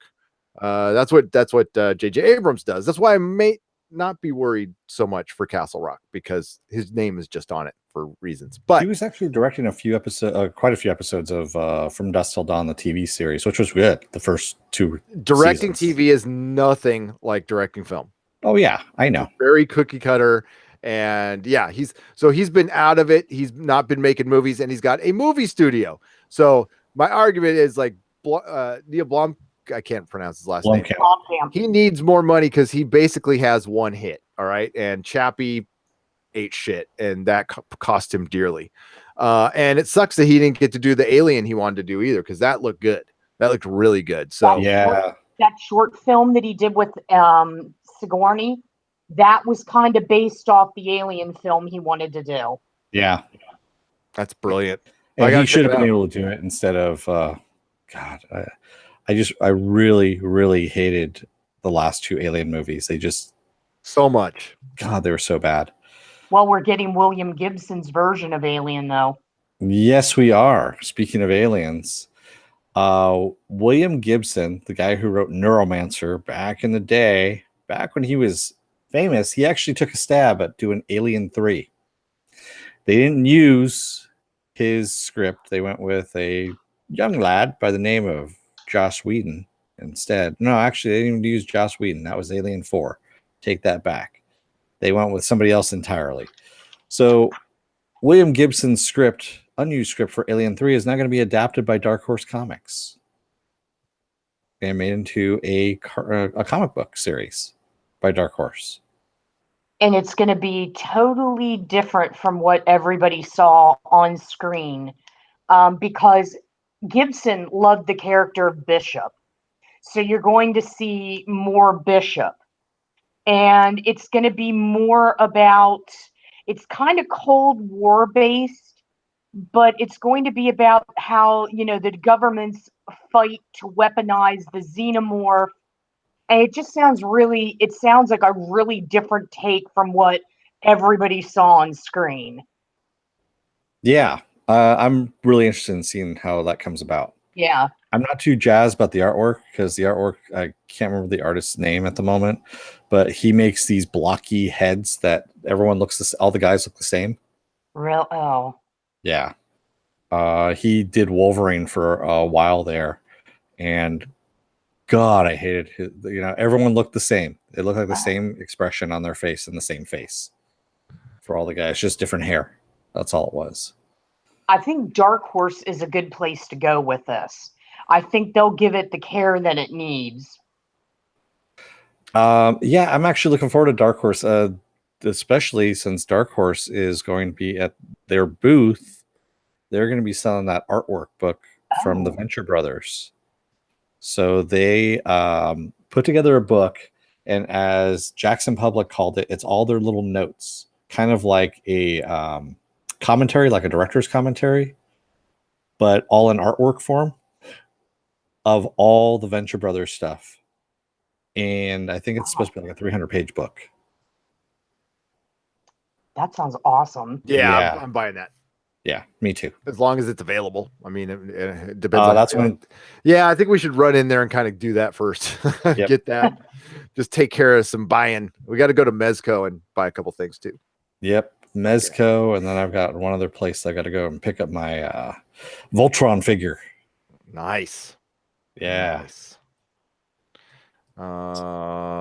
Right. So a few things. I'm so unexcited about Aliens.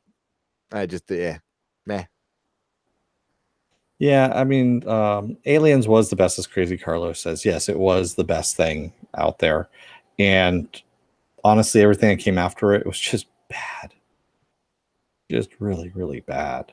Well, it's typical Hollywood running it into the ground.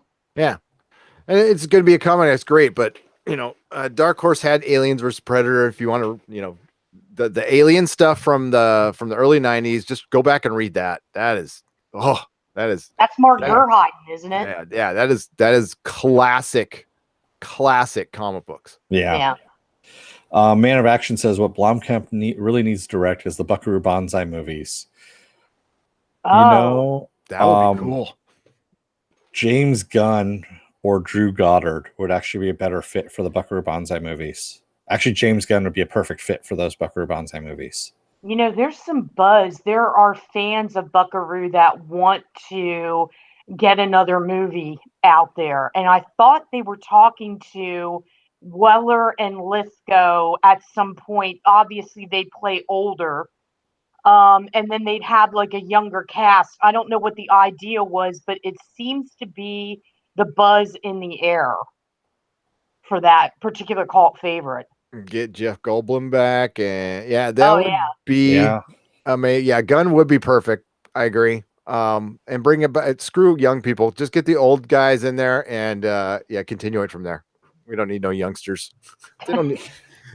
Just have them all coming out only in just like the really slow motion because they're in their wheelchairs now in the lockers and stuff, and they're just moving real slow.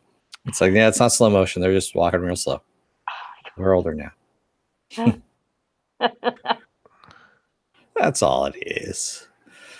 So you might have heard about, these female superhero movies. They don't make any money, right? Yeah, Wonder Woman didn't make any money at all. So Marvel decided, what the hell? We're going to throw them a bone. We'll do one for a change. They're going to make a Black Widow movie. So they finally hired a director named Cate Shortland. Who? Yeah, that's what I said too. I said who, and in our little link here, because we actually have our IMDb link. Yeah, I put an IMDb link up because I was like, who? And I'm looking at, she has done a lot of World War II movies. She doesn't have a lot of credits. No, and the she credits doesn't. She does have.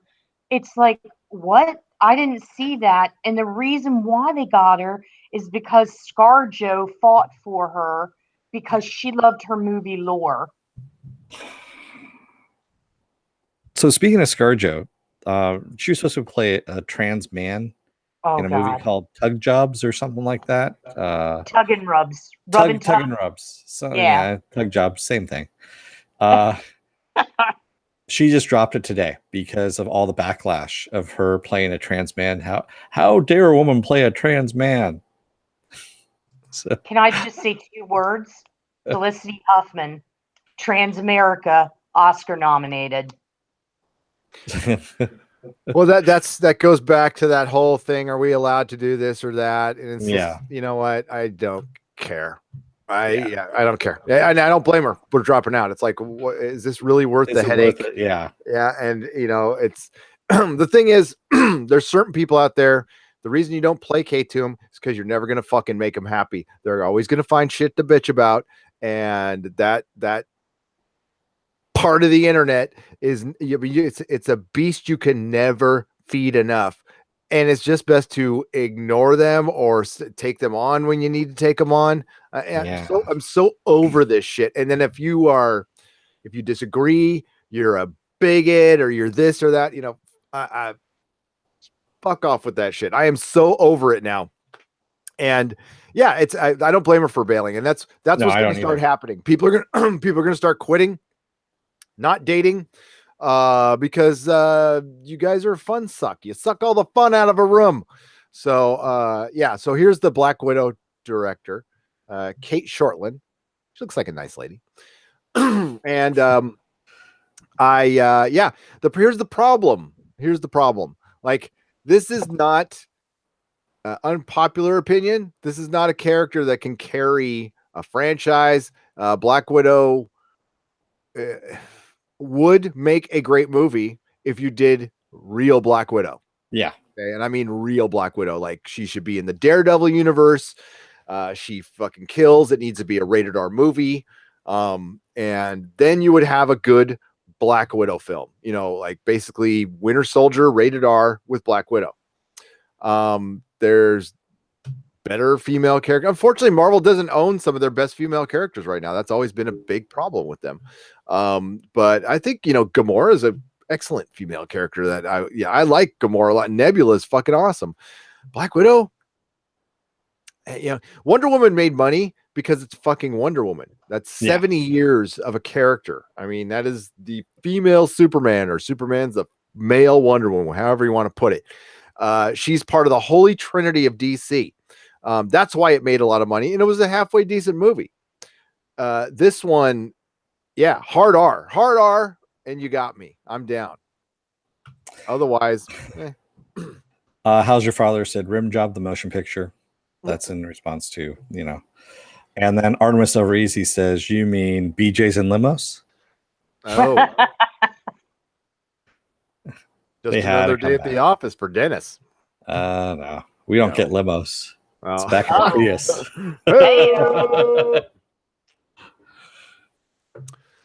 Yeah, you know how it goes. But Gary knows what I'm talking about.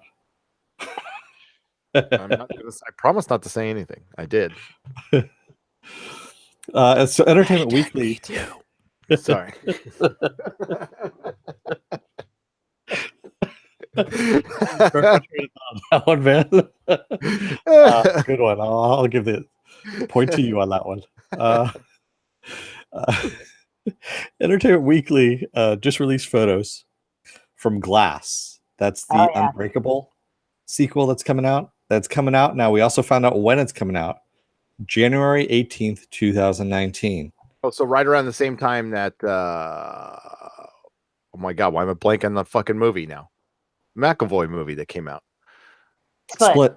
Yep. Yeah, Split came out right at that same time too, and it broke the trend. It's a movie that didn't come out during the summer or winter, and it was a hit. And one of these days they'll figure it out, Dennis. That like you know what, Infinity War should have been released in like February. Don't release it on a fucking holiday or near a holiday or in a summer month. You know what? The whole summer vacation thing is bullshit. Do it when everybody's home. And there it is right there. Yeah, when people are trapped. Split Glass, because I've been following Glass at 1428. I write about it. People are really looking forward to it, and it's just kind of fueling the flames, so to speak. I mean, the whole idea behind it, and with the Glass photos, we were introduced to Dr. Ellie Staple. She's a new character played by American Horror Stories' Sarah Paulson, and she's like a shrink to superheroes. Mm-hmm. We see Bruce and M. Night behind the scenes. Then we get all three of them in therapy with Dr. Staple, and then of course there's Crumb and his Casey Cook there. And according to McAvoy, we're going to be seeing more of Kevin's personalities. And the premise is at the end. Okay, this is a spoiler alert. I'll just say it for those of you that didn't see Split. Bruce Willis shows up at the end, and he utters the word glass. And this is where that movie picks up, because Dunn is chasing after Crumb's, another one of his personalities called the Beast. And Glass may or may have something to do with it. Yeah. So this is going to be a really good movie.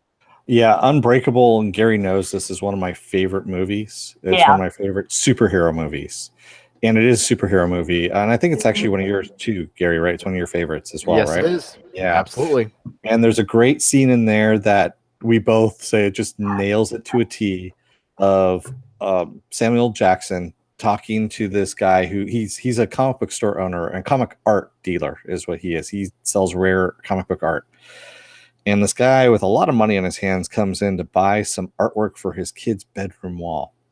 And there's a rant that he goes on about comic art and how, and at the end, he's not going to sell it to the guy's kid because he goes, you don't deserve it. And it's spot on. It's obsessive, but it's also correct in the way he says everything. And it's really hard to impart that kind of knowledge. But they did it in such a great way. And it's just, honestly, it's probably lasts like about 3 minutes long, that scene. But it's one of the best scenes that you'll ever see in a movie about comics. Absolutely. And by the way, that picture we were seeing of Glass, that trench coat, fuck, I want that. Yeah. Isn't it great? That is freaking dope. Yeah, he always has the best clothes, man. Best clothes in movies. It's awesome. Burgo King says there has not been a movie as bad as How It Ends since Ishtar. Oh my God, Ishtar. Ishtar might have had some redeeming points. Yeah. Ishtar? You know what? I never saw it. You're not missing much. There's a few funny scenes, especially when they're in the desert and a buzzard comes by. Pretty funny, but yeah, that was a real clinker. Jody, Dennis, what about Chronicle? Do you like that too? Yeah, Chronicle is good. I did like Chronicle. Chronicle is a lot of fun. It just there was a little something that was missing in it. That's all it was, but it's actually really good. I like that movie. And Movie Finobi says, hi Feisty, I miss Split also. I like McAvoy and Unbreakable. Yeah, Split was okay. And again, I went and saw it because I heard the leak. It came out and I'm like, okay, I gotta go and see it because I'm a huge Unbreakable fan. And went and saw it and I was like, okay, this is all right. But the end scene was kind of what sold it for me. If that end scene hadn't been in there, I wouldn't have liked the movie. And it's kind of funny. McAvoy says in an interview he did not know this was part of the Unbreakable universe until he was halfway through filming, I believe was what it was. And that's when M. Night said, hey, that's when David comes in. He's like, who the hell's David? And that's when he tells him that this all takes place in the Unbreakable universe. He's like, oh. And then he realized what he had signed on for finally. Yeah. So that's actually pretty funny that has happened to him now. Yeah, because he was like, we're doing a sequel to Split. Yeah. And then that's when he's like, that's when M. Night told him. Yeah. I can't believe I forgot this quote, but this is part of the quote. It's, do you see any Teletubbies in here? Do you see any slender plastic tag clipped to my shirt with my name printed on it? Do you see an Asian child with a blank expression on his face sitting outside on a mechanical helicopter that shakes when you put quarters in it? No? Well, that's what you see when you're in a toy store. And you must think you're in a toy store because you're shopping for your infant named Jeb. I need to have that over the door of my next comic store. Oh man, Man of Action. He's talking about Bruce Willis. And he says he's old now, but at the time he was getting some real garbage. Yeah, Mercury Rising. That's all I'm gonna say. Mercury Rising was such a shit show, man. That was he's been in some bad movies, but he's been in some movies that got a lot of shit that didn't deserve it either. So yeah, Hudson Hawk, Last Boy Scout. Sorry, Susan, you were saying? No, I just rewatched him in Red, and it's still entertaining. Red is great. Yeah, I love Red. And Red too. It's actually one of the rare occasions. Yeah. Yep. Especially, John Malkovich, man. Oh my god. I didn't like Red 2 that much. I didn't like it that much. But Hudson Hawk, yes, Man of Action, Hudson fucking Hawk. You know what? That's another movie that I'll pick for you that we should do a commentary on, Dennis, on Patreon. Hudson Hawk is good. The Fifth Element is in my top 5 all-time movies, Persian Scribe. I fucking love that movie. Chris Tucker is the only thing that ruins that for me. I know everyone loves him in that. But yeah, for some reason, I don't know what it is, but Chris Tucker just really that movie was just right for its time, and not sounding like a Rick and Morty fan. I just don't think a lot of people got it at the time, because it was really a hyperactive movie, and it might have been just a little too much for the senses for some people at first. But I love shit like that. It was, it was a movie like it was kind of like being on Adderall and running around in Vegas. That's what Fifth Element is. So yeah, and some people don't like that. I don't know why. Yeah, I actually like that. I mean, like I said, I like it up until Chris Tucker, and then sparingly on that. Speaking of sparingly, yeah. So Billy D. Williams has signed on to Star Wars Episode 9 as Lando Calrissian. He has trouble walking, right? I believe so. Yeah. So you know what's going to happen to him. He is going to go out on a mission and die. Fail. He's going to die while failing to complete it, and Rey's going to complete it for him. Yes. Yes. I'm going to say something controversial here, and can I just say I don't care? Yes. I'm absolutely. so over Star Wars, Star Trek. I'm like, sorry. That I read this and I'm like, oh, Billy D's back, Lando, great. Moving on. Oh. There is going to be the awkward scene between him, R2D2, and C3PO, and that one night that happened in Bespin. Yeah, there's just going to be some awkward. One night in Bespin sounds like a song. That awkward night, is that like BJ's and limos? Yes. Pretty much, yeah. BJ's and land speeders. BJ's and land speeders. Star Wars, don't care. Episode 9 is gonna bomb. It's gonna bomb. It's not gonna make a few. It's gonna bomb. Mark my words. Because by then, like, people will be tired of talking about it, and the hate will be over, and it will just be what I talked about earlier: complete apathy, which is, Geeks and Gamer, world class bullshitters, EVS. They are all like big channels that have been making their living off of like criticizing Star Wars, and I love them all in their own way. But they're going to be done bitching about it in a couple of years, because that's a long time to bitch about a 2-hour film, and nobody's going to care anymore. And actually, like I said before, Disney should be thanking them that they care enough to keep Star Wars in the public eye. Yeah, it's kind of negative right now, but at least it's in the public eye, because it's going to turn into the Transformers. Viking Bitch says, Dennis, if I start talking about hand jobs, can we stop talking about Star Wars? Sure. We could. Yeah, we're done. That's it. Moving on. Yeah, I just wanted to briefly mention it. That's all it was. Mm-hmm. So people have been asking about this in our chat today, as a matter of fact. Joaquin Phoenix is set to start in the Joker origin movie, which is going to start in September in New York City. It's going to start filming. And someone in our chat here, and I'm sorry I missed who it was who said it, said that they think this is going to be the launch of WB's new franchise or new name called DC Dark. So it's going to go along with their Black Label, which would be one-shot stories, which I'm totally down with. We missed a super chat. Feisty Fan 299, yay, bad jokes from Gary, which I always like to hear. Johnny Pappas. Okay, we didn't. I thought I just saw it. It was just there was the Feisty Fan that you just got, the 299. Okay, so it's where they're starting. Like, I love this idea, and I think this is how DC should compete with Marvel. I am on record with you in saying that, like, DC's and Warner Brothers is coming hard at Comic-Con. I think it's time for them to shine. I think it's time for them to take the reins. The MCU is coming to an end, like it or not.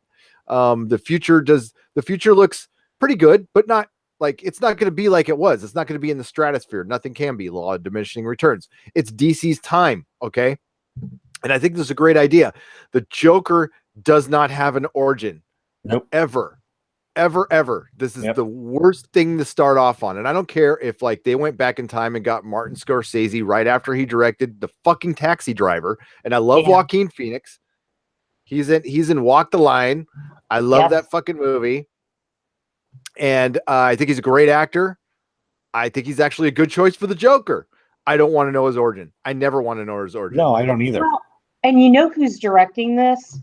And, well, I have a problem with this anyway, because Warner Brothers is doing Joaquin as the Joker, then Jared Leto. And in Joaquin's version, Todd Phillips is writing and directing. Mm-hmm. And he's done Old School, Due Date, The Hangover. Why is he doing a movie that's going to be dark? I don't get it. Not that you can't, you can't like extend your horizons and try something different.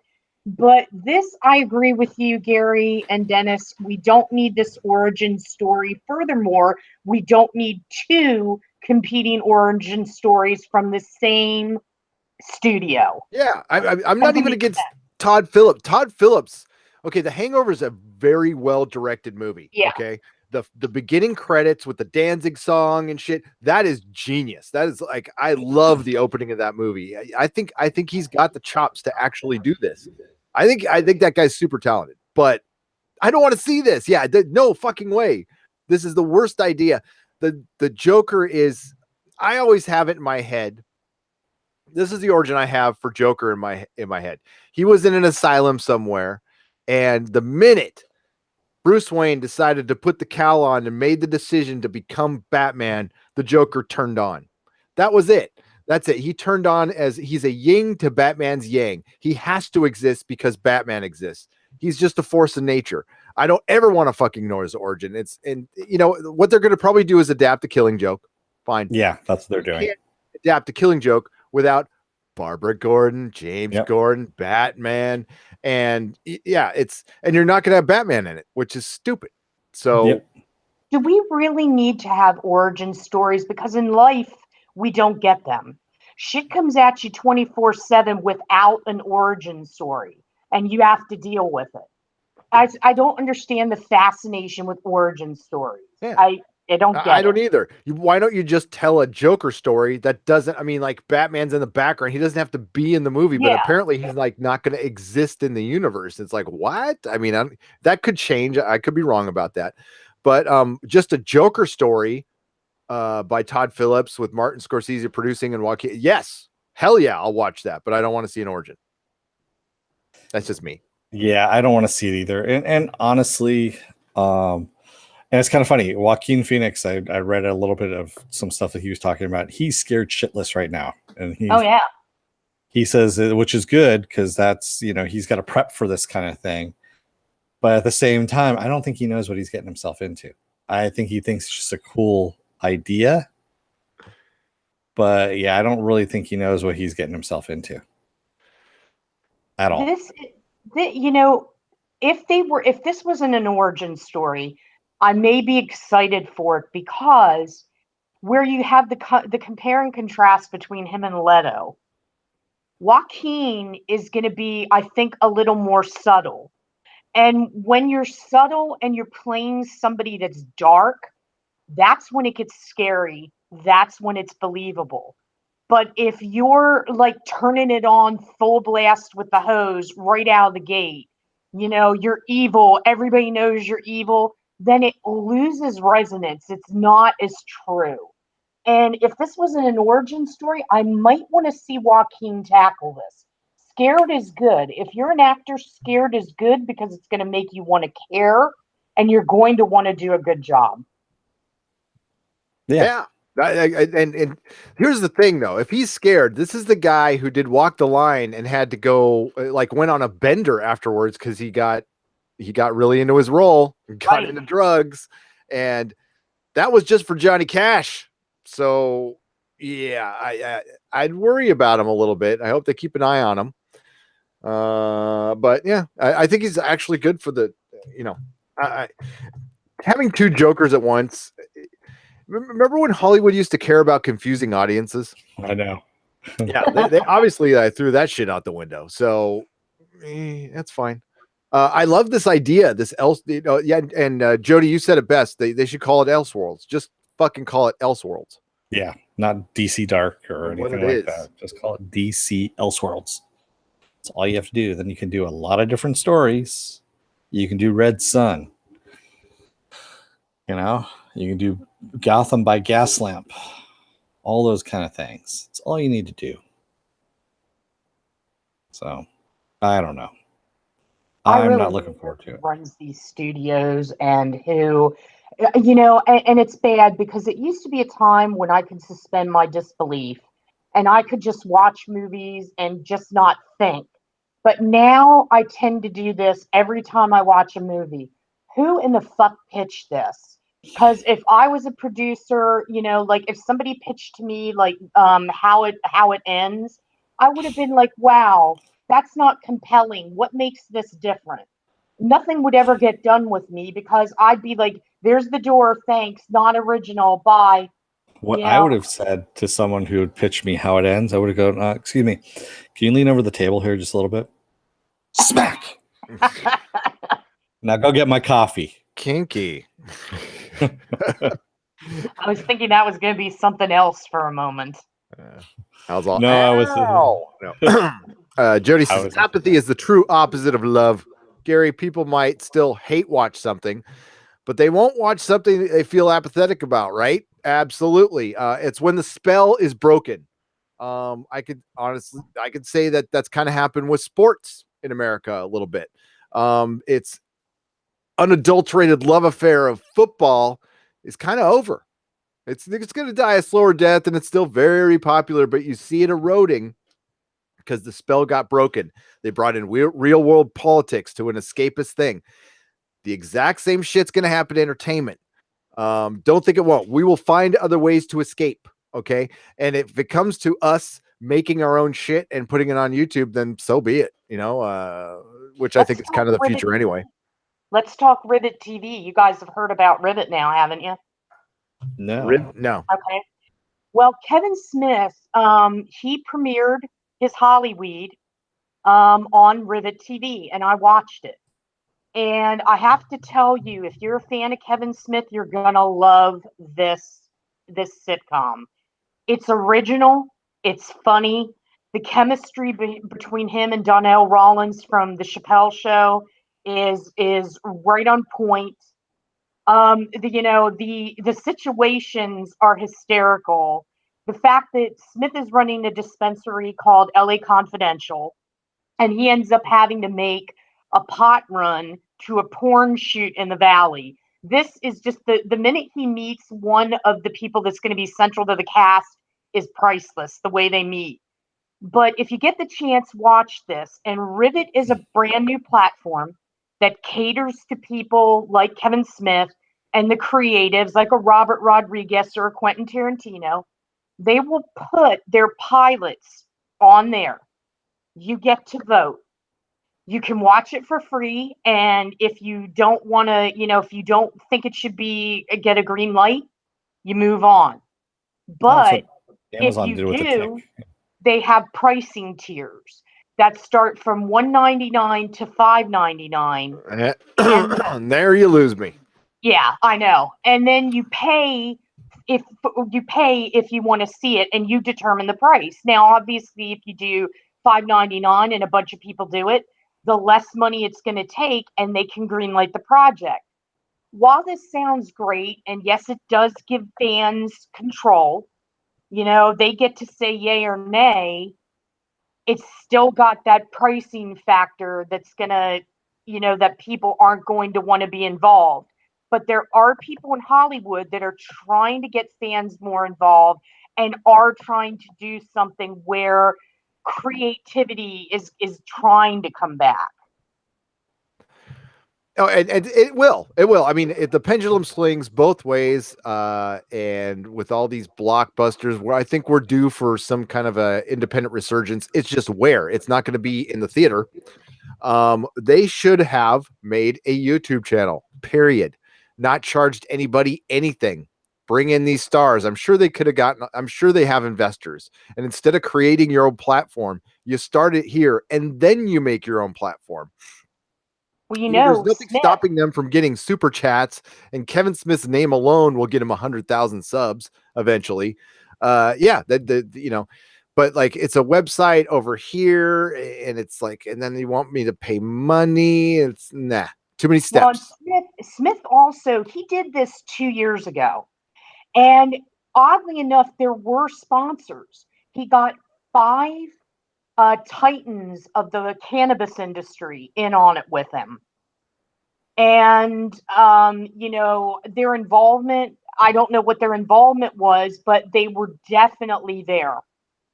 So, this is interesting that he's doing it, but I tend to agree the tier pricing is kind of what's going to lose people. Yep. Yeah. And I gotta step back from I have a lot of feelings about the cannabis industry that are very unpopular with some people. But yeah. Age of Future, I just want to say thank you for the $5. Age of Future says, how about Saga on HBO, Velvet on Stars, and The Wicked plus The Divine on Showtime? Nice. Saga with a more cohesive story. Great start. Kind of got a little weird. Okay, it got really weird with Rape Town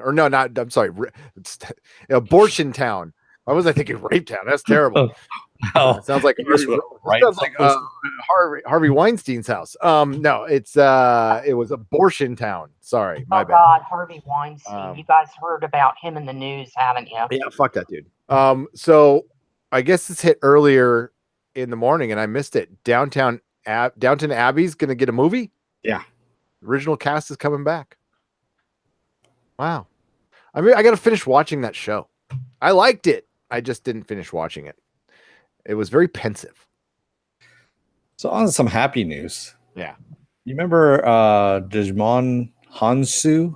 I can barely pronounce his name. No. Not with that pronunciation. Yeah, I know. It's bad. He's been in Guardians of the Galaxy. He's been in quite a few things, actually. He was Papa Midnight in Constantine. Yeah. Yeah.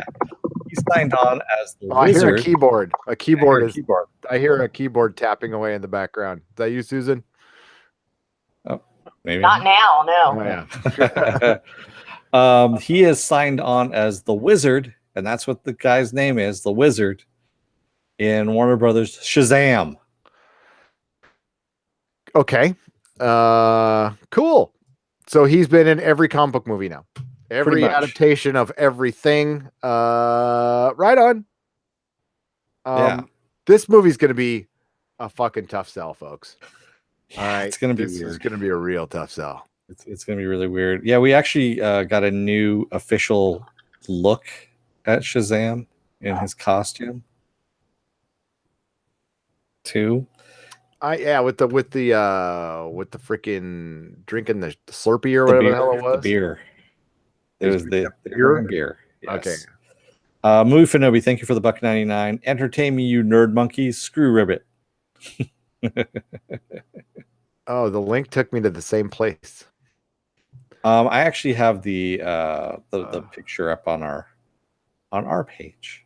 But okay, well, that didn't link to our page. So actually, if you go to the link and just scroll down, you'll see the picture down there too. Keep talking. Yes, stretch it out, Dennis. So Shazam looks like Man of Action says Shazam looks like a shit show. Sorry for the fans of this one. Yeah, I honestly, when I was looking at the suit, I still can't tell what part of him is actually him and what part is actually padded. Because it just looks really weird. There we go. It's all padded, dude. Are you kidding me? Look at this. No, he actually showed himself working out in the gym at one point.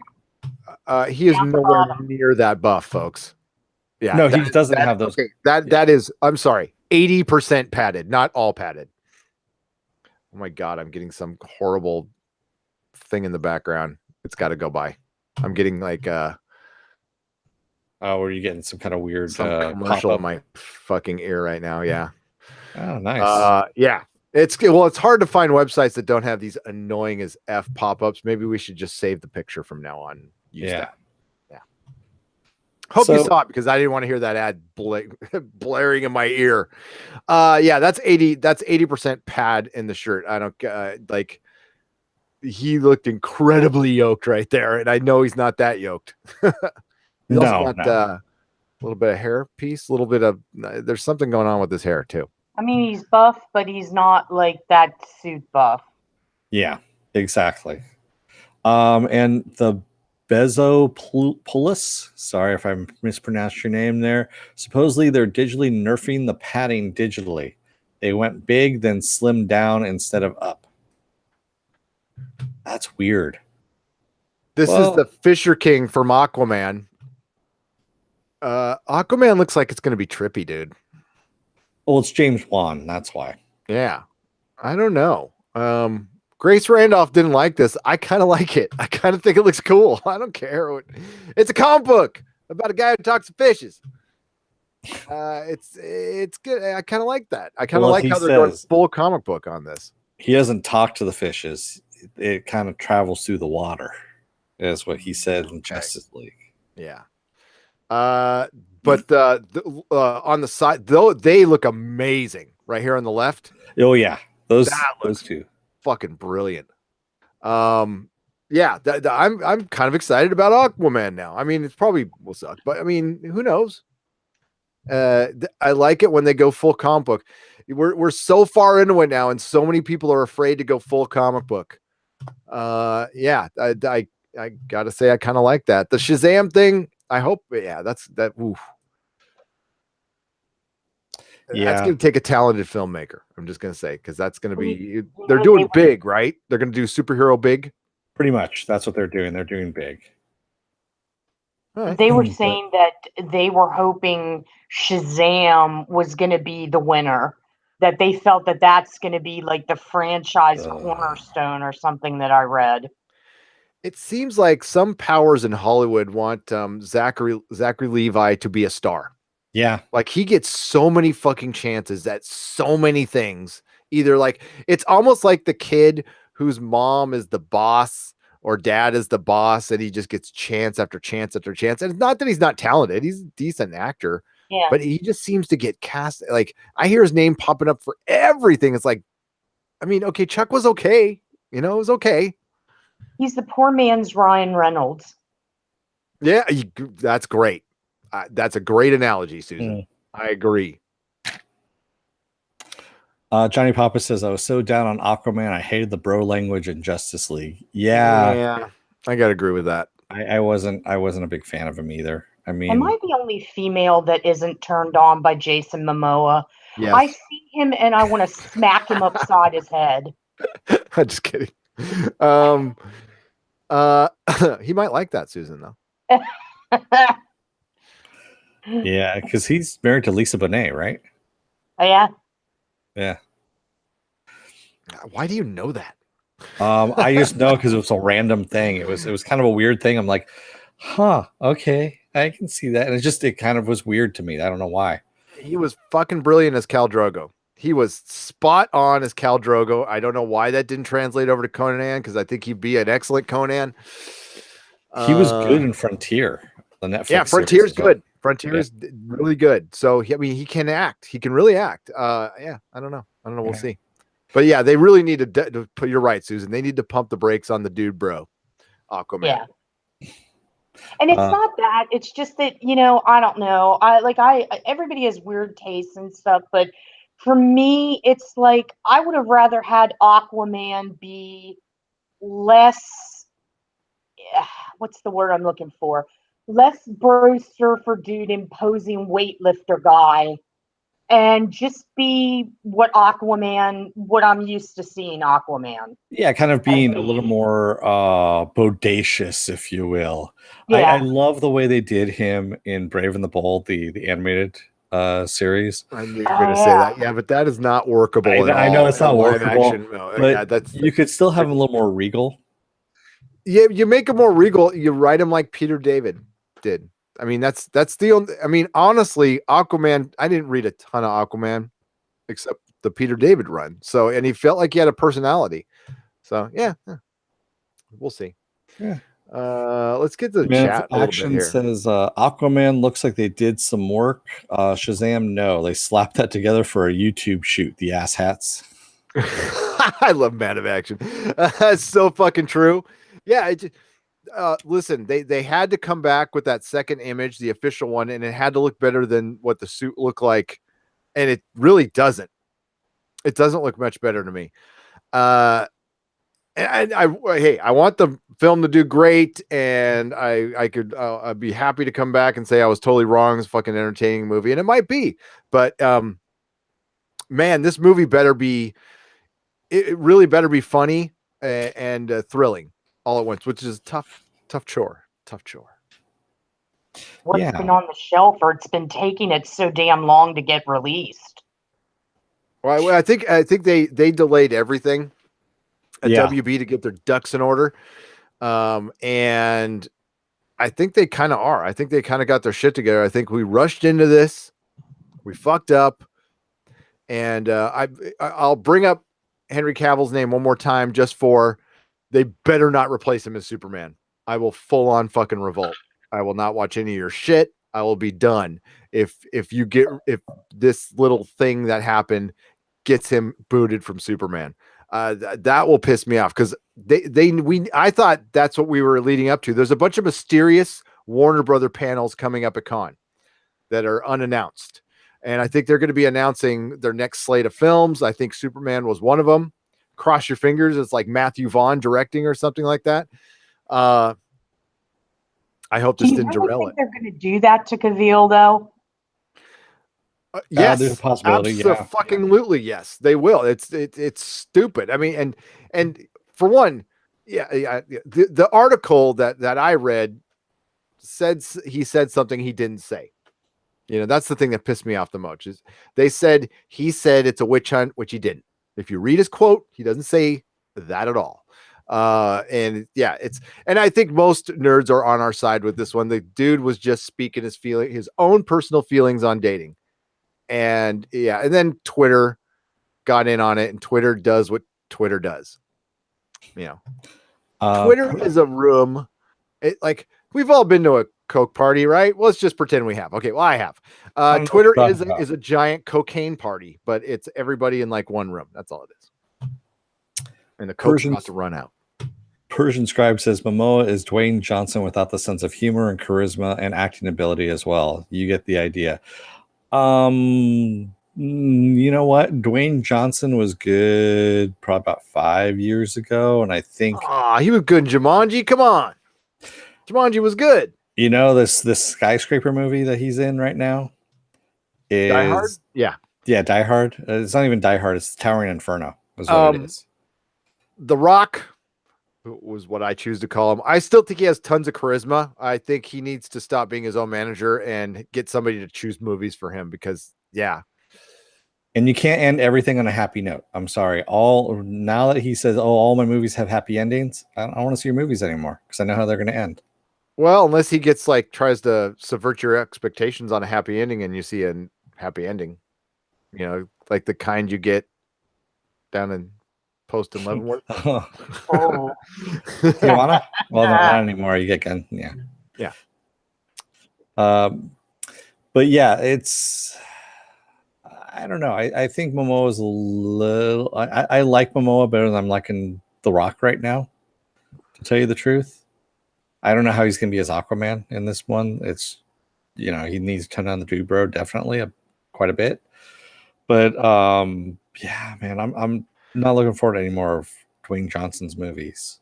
Yeah, Persian Scribe said I like Cavill and the Man from U.N.C.L.E. That was actually a pretty decent movie. Yeah. I ended up kind of liking that. I was kind of disappointed that didn't get a bigger draw, and they kind of fucked up on that one. It kind of fell down the memory hole a little bit, and it had a lot of great style in that movie. And he's great. Yeah, it was great. He's a good actor. He's a good dude. Yeah. A lot of style and a lot of fun. That's what that movie was. It was a lot of fun.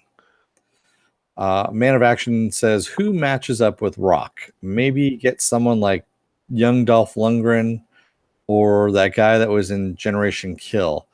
Now who matches up with The Rock? There's no actors like that. You know this, man of action. There's all the that's what Hollywood is missing. Hollywood is missing when Chris Pratt is your A-list leading man in Hollywood, who I like. He's charming as hell, but he's your modern 2018 guy. Yeah, they don't cast like look at the cast of the Predator, the original Predator. You aren't gonna get that anymore. The Expendables was it, and yeah, they just don't make them like that in Hollywood anymore. You got Chris Hemsworth. Hemsworth is yoked up for Thor, but he's not like yoked up all the time. Like he's not yoked up all the time. No. Like The Rock is yoked up all the time.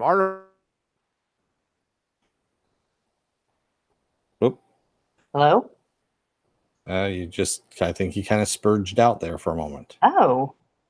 His system might have gone down. Sorry for that, folks. So we're gonna. With speaking about The Rock, anticipation is so high for Skyscraper. Really? Yeah, I've been reading a lot of people, are like, oh, the buzz is like tremendous. And I'm thinking, hasn't anyone thought that this is just a new way to do 1970s disaster movies again? Yeah, it's exactly what I was thinking. I was thinking Tower and Inferno. Yeah, exactly. But they're into it. I mean, The Rock, it's like I'm convinced he's going to be cast in everything. What was it? They said the Thursday night opening for that, because it was done in 2,900 screens, a little over 2,900 screens. Yeah. Gary's power went out. Oh. That's what happened. So he's going to try and jump back on the phone here in a moment, folks. I was just trying to figure out what happened to him there. Yeah, so they said on the Thursday night returns, Skyscraper only got $1.9 million. That's what it made. Wow. Yeah. That's not as much as they were anticipating. No, considering that Hotel Transylvania 3 yeah. Something like on the order of, I think they said $4 million, $5 million, something like that. Yeah, and people probably wouldn't even think that would happen because, oh, wow, you're going up against Dwayne Johnson. Good luck. But there's a lot of fans that love Transylvania. Now, I was frankly surprised, and I did some research, and sure enough, the first two movies actually did really well at the box office. Yeah, it's Gennady Tartakovsky. I really love his animation style and his story writing and stuff like that. He's the guy who did Powerpuff Girls and, of course, the very first Clone Wars, animated Clone Wars series. That was really kick-ass. Yeah, so he was actually really good in that. I'm going to go to the chat here a little bit, too, while we're waiting on Gary. Jody says, Cavell rocks. I actually liked him as Superman, and any problems with the DC movies he's been in, I blame the filmmakers more than him. I blame not the filmmakers so much. I blame the advertisers. They for some reason, I don't know what it is with WB. They have a really shitty advertising department. And you think they wouldn't, because they're major players and they've been around since movies were in, inception. And yeah, that doesn't make any sense whatsoever. Yeah. And Feisty, I know the stream's only going to go for about 8 to 10 minutes after he's disconnected. He's trying to get back on via phone. If he can't and we go out, we're just going to go out as we normally do. So, as suddenly and without any warning. Yeah. Exactly. But that's kind of like the way life is, though. Yeah, exactly. There we go. He's back. Hey, I'm back. Oh, can you hear me? I told everyone, you had your little power outage there. So, yeah, dude, it's dark everywhere. Like the power is out. Like, and here go the sirens. Wow. Is it raining or something? No, it's foggy. But here, our classic glass anywhere. I guess. Did I turn my camera off? Here, let Yeah, me your turn my camera's camera off. on and show you what the neighborhood looks like. Can you see me? Oh yeah, we can see you. Okay, that's the neighborhood. Oh. Oh wow. Yeah, and there's sirens. So yeah, I'm gonna turn my camera back off, and Well, we're gonna have to sign off. Yeah, we're gonna sign off. We're near the end there anyway, so we will be back on Sunday with Preacher. Join us then. Susan, you want to plug your wares? Sure. You can find me at 1428.elm. You can also get me at Susan on the Ledge on Twitter. I'm on Facebook. I'm a Convergent on Instagram. And as of next week, I actually am doing something different. It's called, and it will not compete with Nerdrotic at all because it's actually going to be like a TV show without the annoying commercials. I have a podcast that we're going to be piloting called Unrestricted Content. So stay tuned for that. Great. And as always, you can find us on nerdrotic.com. You can also find us on Facebook. Take a look at our news that I post. You can also join our podcast group there as well, and you can talk to all of us. Excuse me. You can also find us on Twitter, and you can find us on Instagram as well. Gary has a Twitter. It's at Nerdrotics. Hey, Susan. Yes. Your podcast, what platform is it going to be on? Yeah. We are shooting for YouTube. Nice. Yep. Very cool. Yeah, I'll talk to you guys about later because I want you guys to come on and guest on a segment. Sure. Nice. Bring your comedy hats. I can do that. I'll bring my comedy pants. I'll bring my NPR comedy hat. How about? No, I'm kidding. So we also, excuse me, I just all of a sudden lost what I was talking about there. We're going to have next week, we're going to be at Comic-Con. So you're going to see a lot of